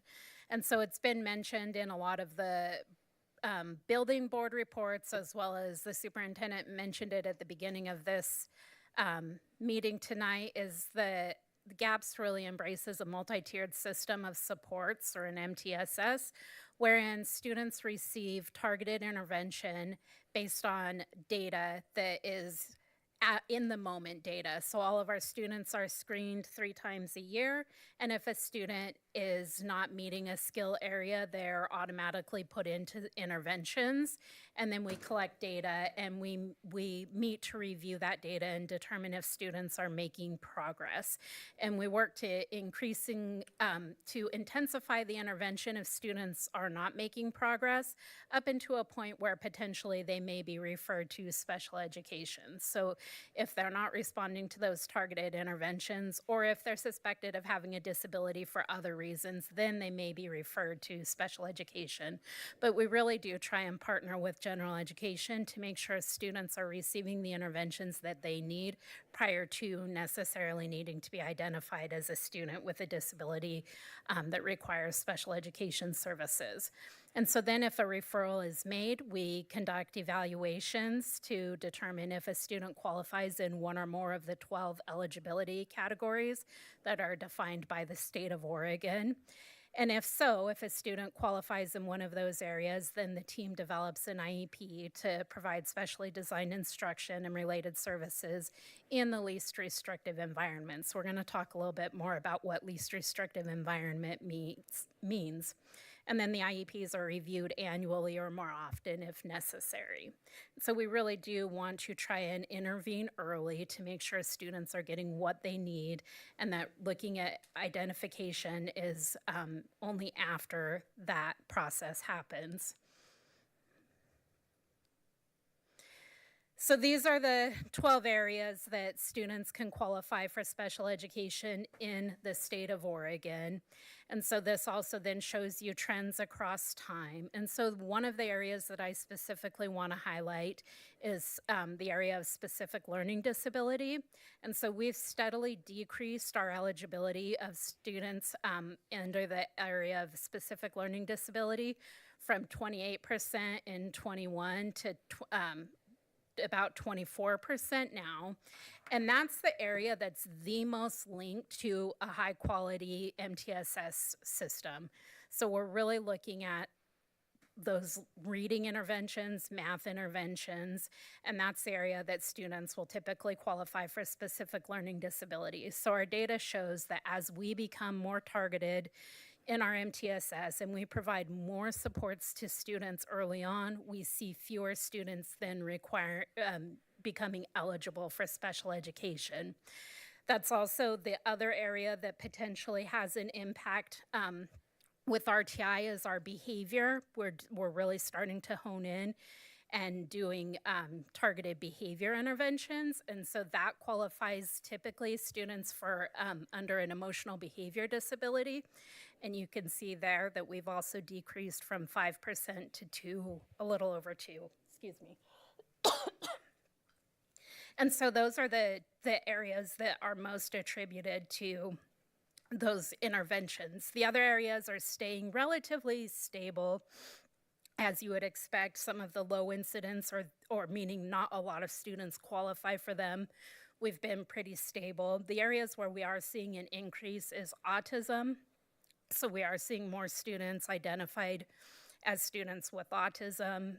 Developmental delay, which I had talked to you about last year. In Oregon, we've only been qualifying students with developmental delay for the last, I think, 4 years now. Prior to that, students with developmental delay only qualified through age of 5, and when they started school, they no longer were eligible. So that's been expanded. So we are seeing increases there, and then other health impairment. And so that's oftentimes students with a medical disability or a medical diagnosis like ADHD or anxiety. And so we are seeing some increase there, but the eligibilities that really respond to interventions, we're seeing a decrease, which is excellent. So this is our data around least restrictive environment, which is one of the cornerstones of special education law. We're required by law to consider providing supports in the least restrictive environment for that student. And so our goal is to have students in the general education classroom as much as possible. We are seeing a decrease in the number of students that are in their general education classroom for 80% or more of their day. So we've gone down from, and that's the most least restrictive. There's tiers, so it's 80% or more of the day in regular ed, 40 to 79% of the day in regular ed, less than 40% of the day in regular ed, and then things like homeschooled or homebound or parentally placed private schools. Those numbers have stayed fairly consistent, but unfortunately we are seeing that more and more of our students are not in the regular education for the majority of their day. The place where we're seeing the increase is in that kind of middle group, students who are in their general education 40 to 79% of the day. And what that looks like in reality, typically at the secondary level, is students who are pulled out for 2 or more classes. So Bree just talked to you about the success they're seeing with their inclusion and their co-teaching. And they're seeing they aren't pulling kids out for 2 or more support classes. And so that is the data that you would see there is kids that are pulled out more for 2 class periods or more. I had this broken down by grade level, and we see our data shows us that by grade level, there's more opportunities for inclusion in the elementary and the lower elementary grades. And as each grade progresses, there's the number of students that are spending the majority of their day decreases to by the time their senior year happens, that's our lowest rate of opportunities for students with disabilities to be taking majority general ed classes. And so I think it's really important as we consider the data that NAMS piloted the inclusion model, and they're seeing a lot of success with that. Both it's the academic support that teachers are providing, but also the engagement and the opportunities for students to have more enriching and fulfilling opportunities through elective classes that happens with a co-teaching model. I think it's important to consider that within our high schools, where we see that students are being removed more frequently. And I'll show you our graduation data here in a little bit, that you can see that that doesn't lead to great outcomes with graduation data. I wanted to talk to you a little bit about what sort of supports special education provides across the district. And so these supports are provided in every school. So every school has what we call learning resource centers, or LRCs. These are typically, the LRC typically addresses reading, writing, math, some organization and behavior. So it's kind of students that just need a little bit of extra support. And this is sufficient, our data shows, to meet the needs of approximately 78% of the students in special education. So that means that we have a percentage of students for which the resource centers are not meeting their needs. So roughly 22% of students are being have needs that require a higher level of support, which I'll talk to you about in a minute. All of our buildings also offer speech and language services, which provide communication support for social communication, receptive and expressive, and also articulation. And then all of our buildings provide related services, which are like occupational therapy, physical therapy, augmentative communication, and so forth. So then I said that roughly 22% of students require more supports than what our resource rooms are able to provide. And so those students are referred to our specialized programs. So we basically have 3 tracks of specialized programs within the district. We have our foundational skills classrooms. And so these specialized programs are not available in every school, meaning if a student needs this level of support, then they are placed in a program in another building, potentially outside of their neighborhood school. And so for our K through 5, our foundational skills classrooms are located at Oak, Lafayette, Sunrise. Timber has a 4-8 program, and then our middle schools, Memorial and Calapooya, both have a foundational skills classroom. And then both high schools, West and South, are both comprehensive high schools, have a foundational skills classroom. And foundational skills classrooms are really designed to provide smaller class sizes for students who need more intensive intervention around adaptive skills, communication skills. There are often students who have lower cognitive abilities and really need daily living and extra adult support with a focus on independence. And really within those, we try and emphasize opportunities for students to have inclusion. And so that's kind of their home base, and they're included as appropriate for their IEP. We have social learning centers, which we have a K2 program at Tahkeena, a 3-5 at Liberty, and then the 6th through 8th program is at Memorial, and the 9th through 12th is at West. So this program is more limited. There's only 4 across the district.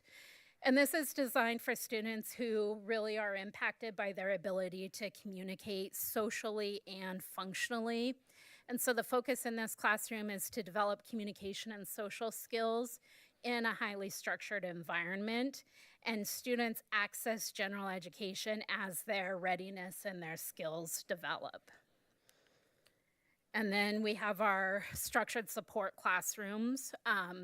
And so again, there's really one per level. At Oak Grove has the K2 program. North Albany Elementary has our 3-5 program. NAMS has our middle school program. And then both West and South have a high school structured support classroom. And then Fairmount, which provides services K8, is an extension of the structured support classrooms. The goal of the structured support classrooms is to foster growth and learning through identifying what the function of a certain behavior is, a disruptive and dangerous behavior, and then teach positive replacement behaviors and really teach lagging skills. And so identifying what is the barrier, what is the lagging skills, and how are we going to teach more pro-social behavior. And Fairmount is our only placement across the district that is truly 100% self-contained. It's removed completely from any other general education opportunities. And the goal of Fairmount is to provide intensive behavior support for students who require that high level of support and intervention. And it's really meant to be a temporary support to teach skills and get students back into their neighborhood school. With our middle school program, currently we're doing a half day, and so they're in their neighborhood school or another school for half a day, and then come to Fairmount for intensive skill building in the afternoon. We also have our community transition program, which is our program that supports our students that are 18 to 21 who have not graduated with a regular diploma. It's currently, we have 2 locations. We got the new LBCC location going, which we're really excited about because that puts our students with same-aged peers in a setting with similar aged peers and more natural and authentic setting. And then it's also located in the modular at West. And so the goal of this program is to provide transitional and vocational support to students in both a community and a classroom setting. This is a look, this is just our students within special programs. So I said about 22% of our students who are identified for special education are in a specialized program, meaning they're not accessing, potentially are not in their neighborhood school. And so you can see here the majority of students who are in a program are in a foundational skills program. Our structured support and our social learning center are kind of fairly equal and even, and then about 1% of our student population in special education requires the intensive level of support provided at Fairmount. This shows where referrals come from for placements in specialized programs. The majority of referrals come from a resource level of support, or LRC classrooms. So they're trying to provide the support that's needed, and then they realize that they need to access a higher level of support. Our second largest comes from our ECSE, which is our early childhood special education. And so students who are identified prior to coming to school as having an early childhood disability refers about 30% of students in our specialized placements. We just got done kind of talking about our incoming. We're at that time of year where we're planning incoming ECSE meetings, transition meetings, and we have about 96 students, I think, coming this year from early childhood special education. And so we've been meeting with those providers over the last couple of months to have them help identify the needs of the students and those students who they think will need a higher level of support. And so they identified 31 students that they feel will need a higher level of support than potentially an LRC can provide.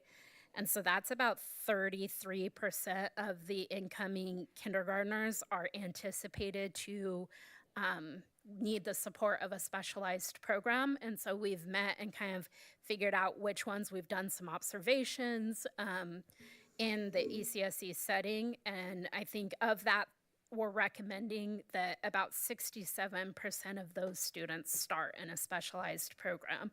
And so really what that means and where we're at is that all of our specialized programs are full, basically. They will be full. We're anticipating with the kindergarten students coming in, plus the need we've already identified, is that those classrooms, even though we don't have a cap on them and we can't truly say that they're full, they really are at our upper limits of where we hope those classrooms are at in order to be able to provide that individualized support that they need. And so then we get every year about 5% of students moving in that have an IEP that has a similar level of support of what we would put in a specialized placement. And so we have to be able to absorb those students as well. And then we have a little bit of movement between programs where a student may be in one program, but then we identify that that program isn't the best, maybe meeting the needs the best. I mentioned a little bit about our graduation rate. And so you can see that our graduation rate for students in special education is about 60%. And so remember, as I said, we have, as students progress through the grades and up through high school is where we see students in special education being in the least amount of general ed classes. And so if we want our graduation rates to improve, I think we really need to look at our opportunities for students in high school to be in general ed classes, credit-bearing classes, where they're actually getting targeted instruction, but also able to keep up with those credit-bearing classes. And then our dropout rate is, for students in special education, is around 31%. Whoops. So our points of pride and promise, we really do have very dedicated staff, and we have a lot of staff with specialized training that work really hard to support our schools and our students. We do have, as I just explained, we do have comprehensive specialized programs that are designed to really meet the individual needs of students. We've been really working on transparent reporting and accountability and removing barriers for students. We've been increasing our opportunities for unified sports. So for those of you that don't know, unified sports takes students with and without disabilities and puts them on sporting teams. So I know South has a really great unified basketball team.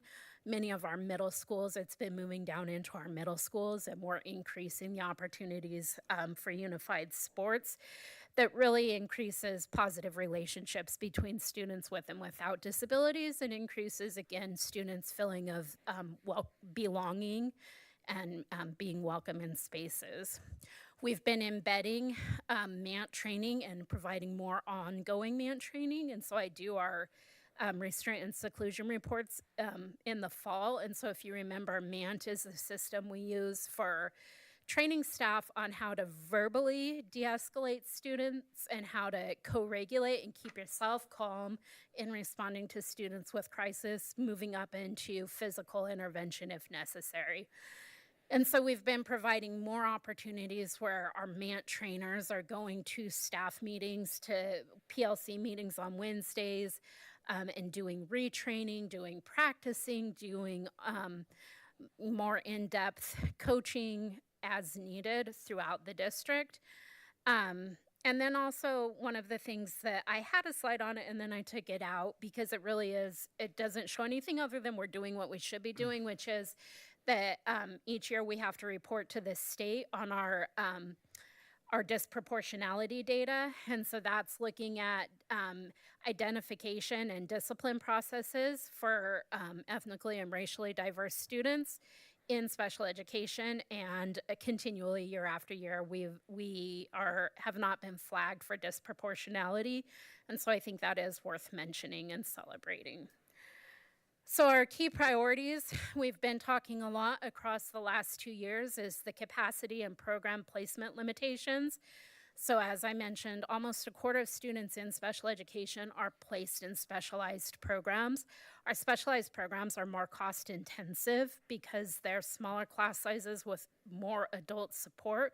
And so as we see the number of specialized requests for specialized placements increasing, there's a cost related to that as well, that we have to balance the needs of the schools and the students with the capacity, and with also knowing that with that typically comes more removal, and more removal doesn't necessarily equate to better outcomes for students. And so that then leads to balancing student needs within classrooms. How do we provide the support that students need within the classrooms that they're in? And then we always have ongoing concerns with staffing and substitutes that we are struggling with. What questions do you have? I've got a couple on just trends overall. Just tell me if there's any correlation or if it means anything. So the general trend over the last 4 years has been the specific learning disabilities going down, but then the percentage of 40 to 79% daily in the classroom has been going up. But then also maybe you could tell me more about the graduation rates, but that over the last 2 years, that's also been going down. Yep. So is there kind of you mentioned as you get up into high school, there's less support for students with disabilities, but is there anything else? Do those tie together, or is that just my brain seeing something that's not there? So I wouldn't say there's less support for students with disabilities at high school. What I would say is that students with disabilities aren't in general education classrooms as much. So typically that looks like they usually have 2 support classes. Your typical student with disabilities in high school will have like a reading development class and maybe a study skills or an academic development or a math. And so the opportunities for them to be, as time progresses and as teams feel like students aren't being successful maybe in the general ed classroom without significant supports, then they pull even more. So they add at the elementary level. What that typically looks like is like a reading group will be 30 minutes a day. So reading SDI will be 30 minutes a day of SDI and reading. And then in middle school, that might be 1 class period. And by the time they're in high school, that might look like 2 class periods. And so that's where that increase comes from with having fewer being pulled from general ed more often as the years progress. And I would say sometimes as the skill gap increases, because oftentimes we're not closing skill gaps, we're increasing skill gaps.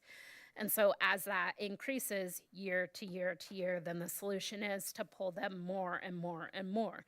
But what that ends up looking like, I think, especially with like our dropout rates, is students who are less engaged in school and students who are not maintaining, by having access to general education, even if you're maybe not reading at grade level, but if you're in a general education class hearing concepts discussed at a age appropriate level, you're still gaining information and you're still gaining knowledge that will help you toward meeting those graduation requirements. And so often if you're being removed, you may be getting more targeted instruction in one area, but you're also losing some of that higher level vocabulary, higher level engagement, student talk, all of those things. And so it is a balance.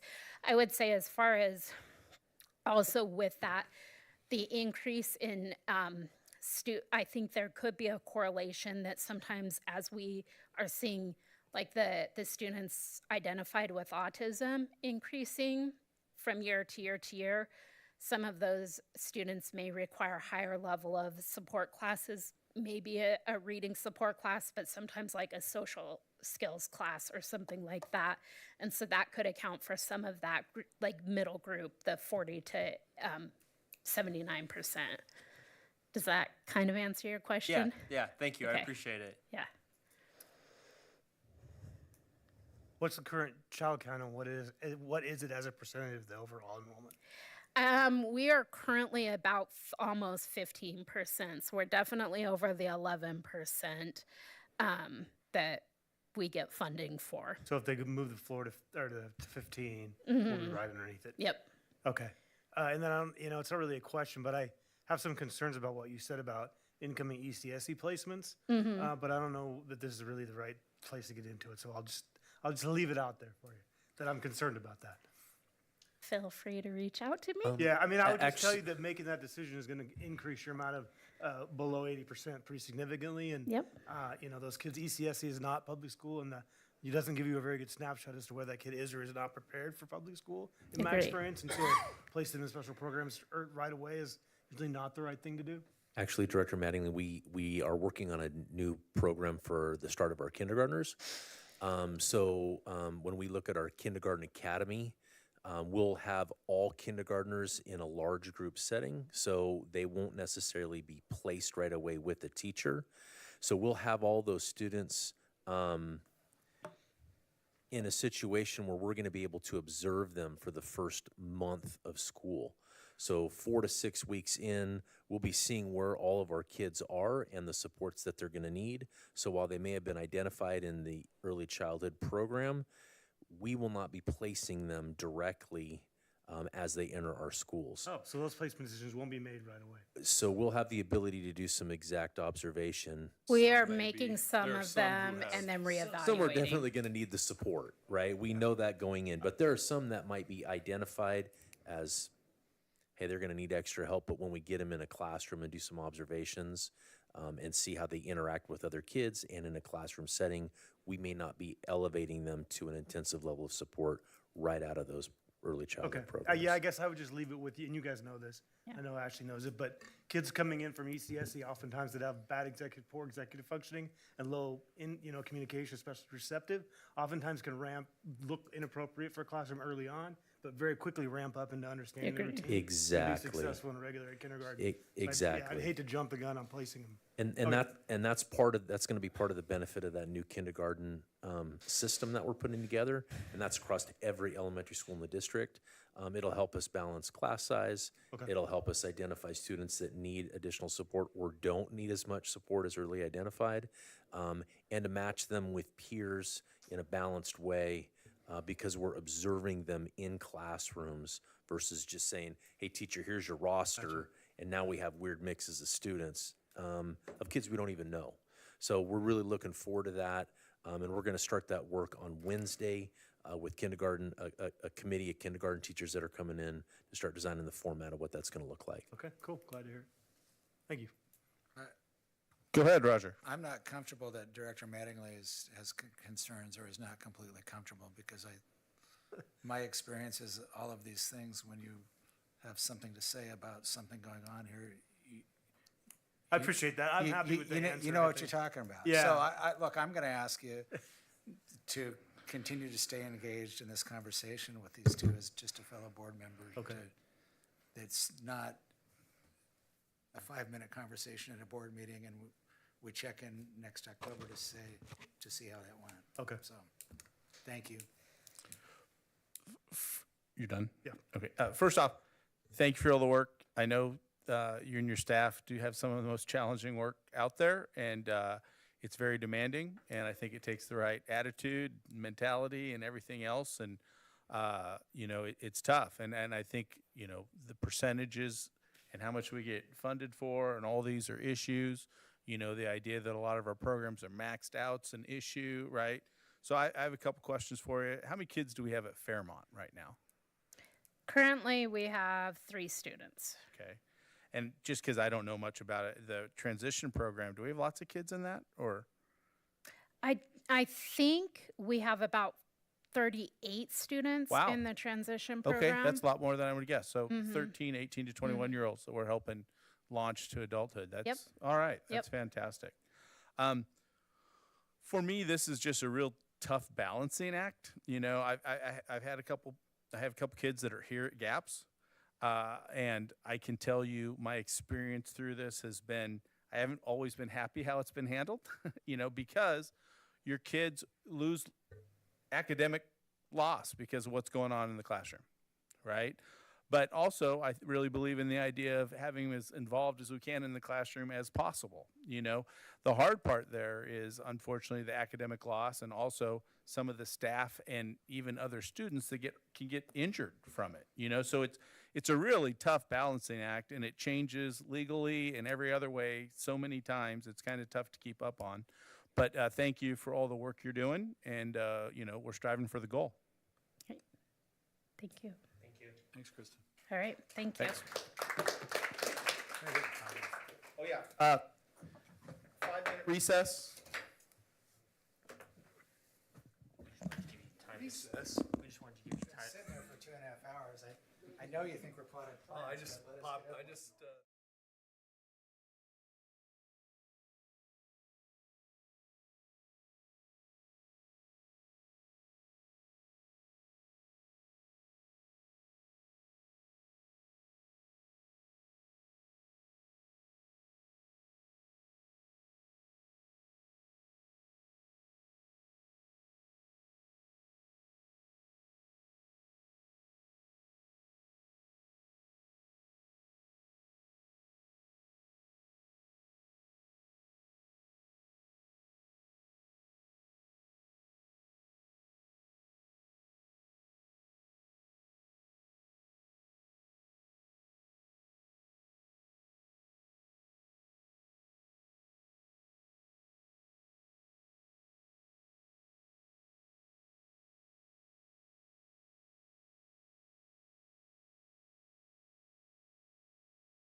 Go ahead and get started again.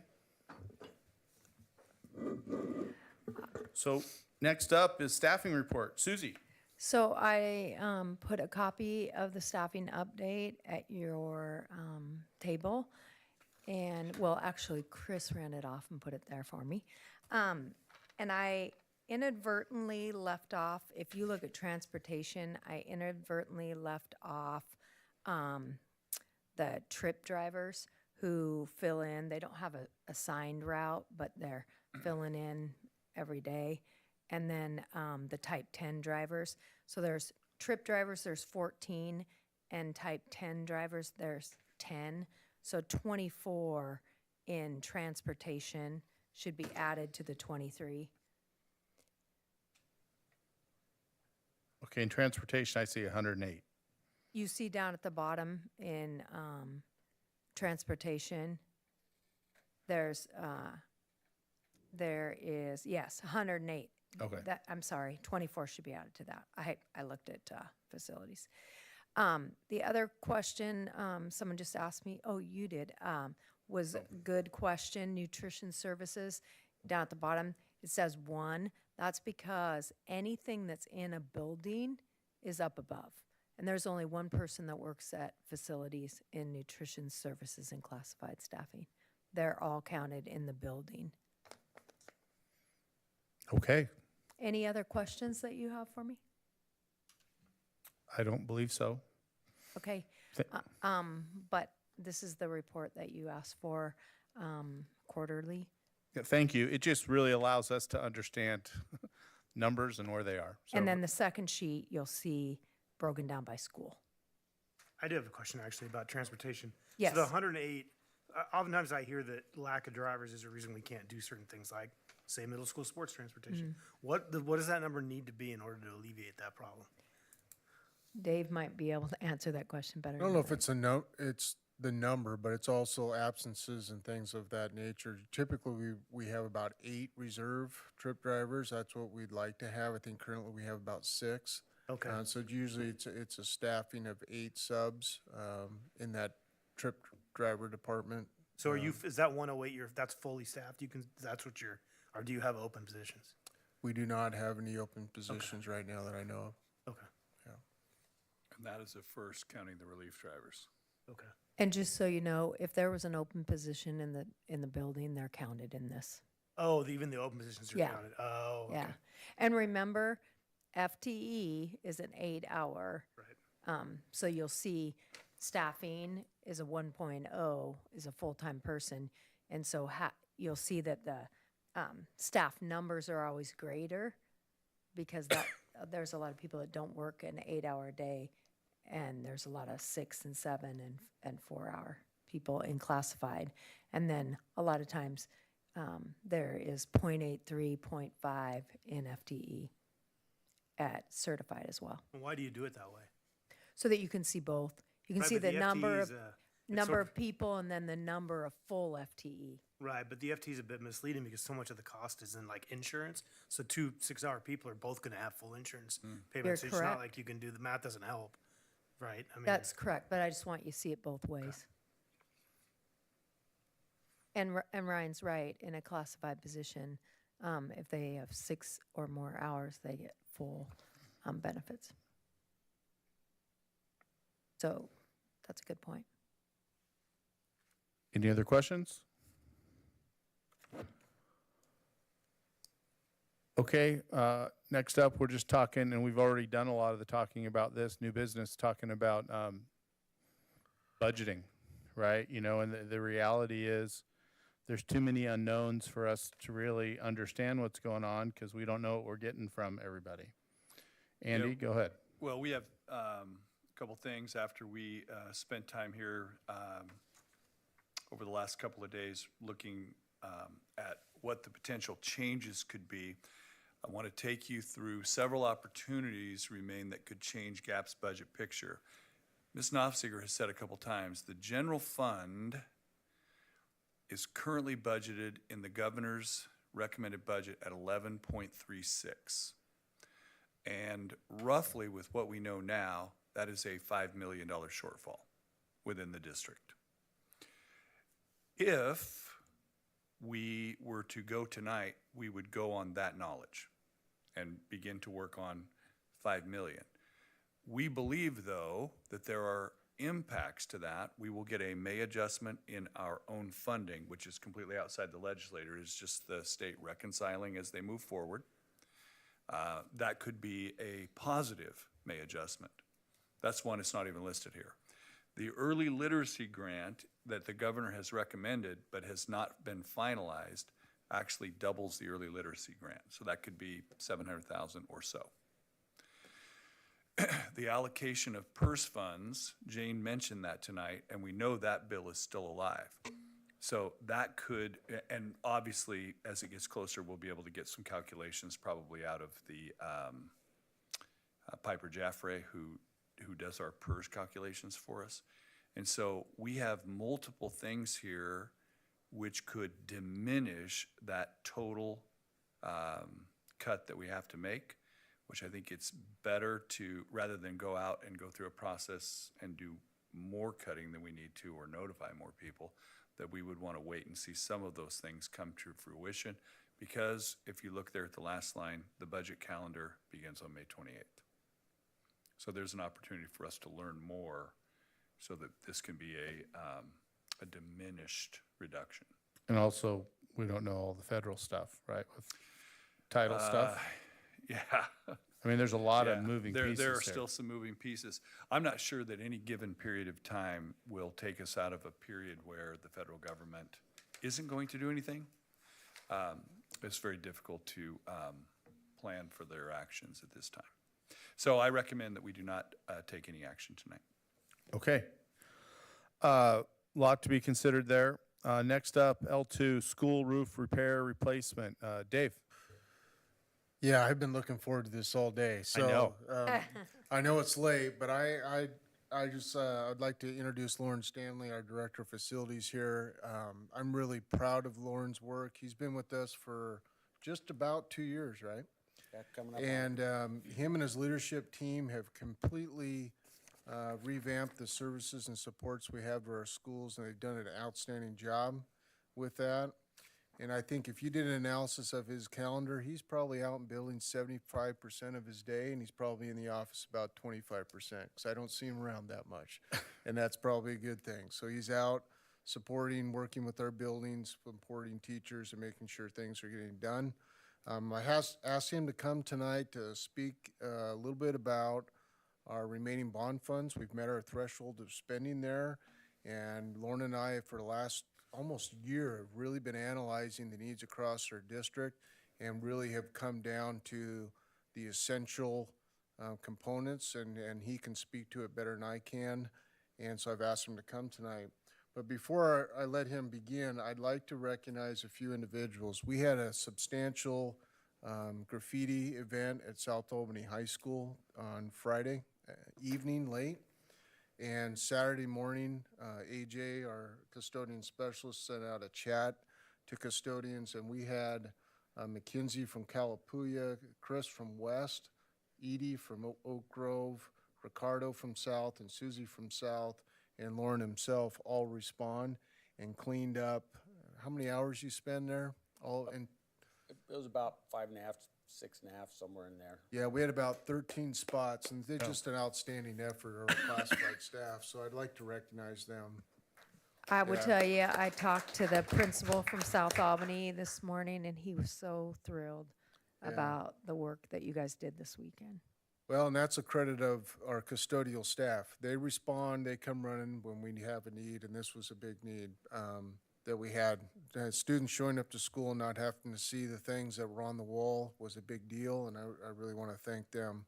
But again, I'll turn this over to Lauren. He'll take you through it and answer your questions that you have.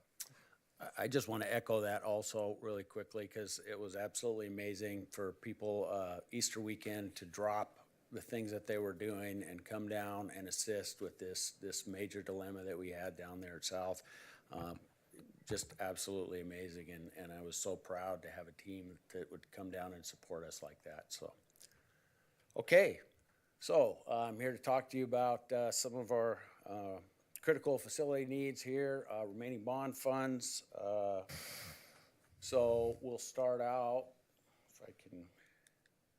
Okay, so we had the significant ice storm that occurred, was a year ago, January, and we had a lot of significant repairs that happened to our facilities because of that ice storm. Some of those were due to freeze. We had some internal fire sprinkler lines that froze. South Albany High School had a very significant event in Building 9. I mean, it was pretty bad. We had several other fire sprinkler lines that froze. Fortunately, a lot of those were outside. They were dry systems that had condensation in them, and they ended up freezing and bursting. So fortunately, we got a lot of that repaired. In addition, we had a lot of school roofs that were affected. Oak Elementary School, Takina Elementary School, South Shore Elementary School, and North Albany Middle School all had significant failures with their roof systems, which we experienced a lot of leakage to the interior of the building, a lot of ceiling damage. So we basically contacted Summit Restoration. There was an urgent need to try and get things dried out as quickly as possible. They came in, did a lot of dry out work. However, some of the ceiling damage was so extensive in these buildings that we had to wait for a time when we could actually get in there and do the demolition and do some repairs to some of those ceilings. So that kind of drew out the repairs a little bit, and we had to wait for summer to get a lot of that stuff done. So we did file an insurance claim, worked with the insurance company on that. There's a little bit of difference in what the cost that the insurance company is covering versus what we paid Summit. So they brought in a consultant that did a review, and they felt that the costs were excessive. We're in the process of working with them currently to try and see if we can get to the bottom of this and see if we can get some additional coverage. So that's kind of where that's at. The bottom line is, we did a bunch of really cheap repairs in the wintertime.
patch them. Bottom line is, there's really no fixing that roof. We need to replace it, and replace all of the roof drains and drain pans on that roof, and so that's what I'm recommending for that location. So, our current estimate, we haven't received final cost for North Albany Middle School to replace that Area 7, as well as doing repairs to the other area of the roof that needs it, is approximately $800,000. We have repair estimates for Oak Elementary, about $138,000. South Shore Elementary, approximately $122,000. Takena Elementary, approximately $140,000. And these are more significant repairs. A lot of this involves work around all the drains, because we've experienced a lot of failures around the drains. And so this is basically redoing those drains and using a poured polyurethane product that will help to seal those and prevent future leaks. And it's not a guarantee, but it's going to buy us some time.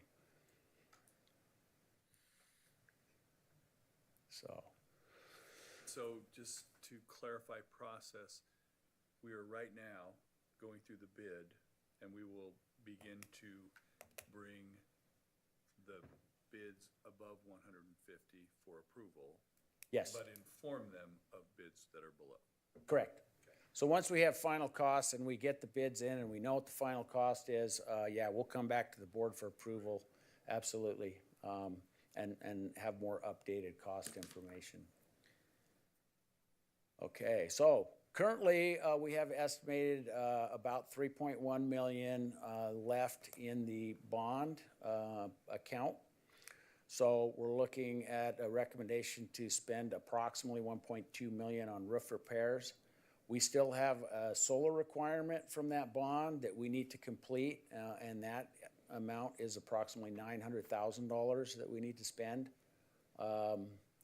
And then long-range planning, which is something that we're working on. We recently completed all of the facility assessments for the district. Bureau Veritas actually performed all of those for us. They need a little bit of work, a little bit of tuning, and then we can look at a long-range facility planning process. We'll have to hire a consultant, of course, for that. So that's a budget amount for that. We have a lot of fire alarm systems, 8 different sites that are completely outdated. They're proprietary, they're outdated, we're having problems getting parts. So I'm recommending we look at those sites and replace those prior to having some type of catastrophic failure where we potentially don't have an active fire alarm in the building. So. Also, we have a project at Liberty. When they did the mechanical upgrade at that site, they left some of the rooms that do not have outdoor air intake. They have unit ventilators that are in there. So it's a little bit better than Central was, but we really are not getting the outdoor air that we need into those spaces. This would basically put demand control ventilation unit ventilators that we would install in that site. Fortunately, we have some that were purchased previously for NAMs that are extras, so but there will be some additional costs for that. And then basically a $75,000 contingency for wherever these numbers move as we start performing these projects. So thank you very much. Does anybody have any questions? So you mentioned that the roofs are generally 23 to 25, and would be repairs to Oak, South Shore, and Takena. Are those at the point where they're close to being, or is repairs going to add additional time, or is that something where they're close to failing, another ice storm, and we're kind of at the limit already, or what's that general look like? Well, there is no guarantee, but to replace all these roofs, we need about $9 million. Yeah. And so my hope and intent is that by doing these more thorough repairs, that it buys us time to get to a point where, you know, should the board decide at some point here to go out for a bond, then, you know, hopefully we could do that. Gotcha. So that's a lot of money to come up with right now. And I have faith that we you know, these repairs are gonna make a bigger difference, and hopefully, like I said, buy us some time. Appreciate it. Thank you. Yeah, absolutely.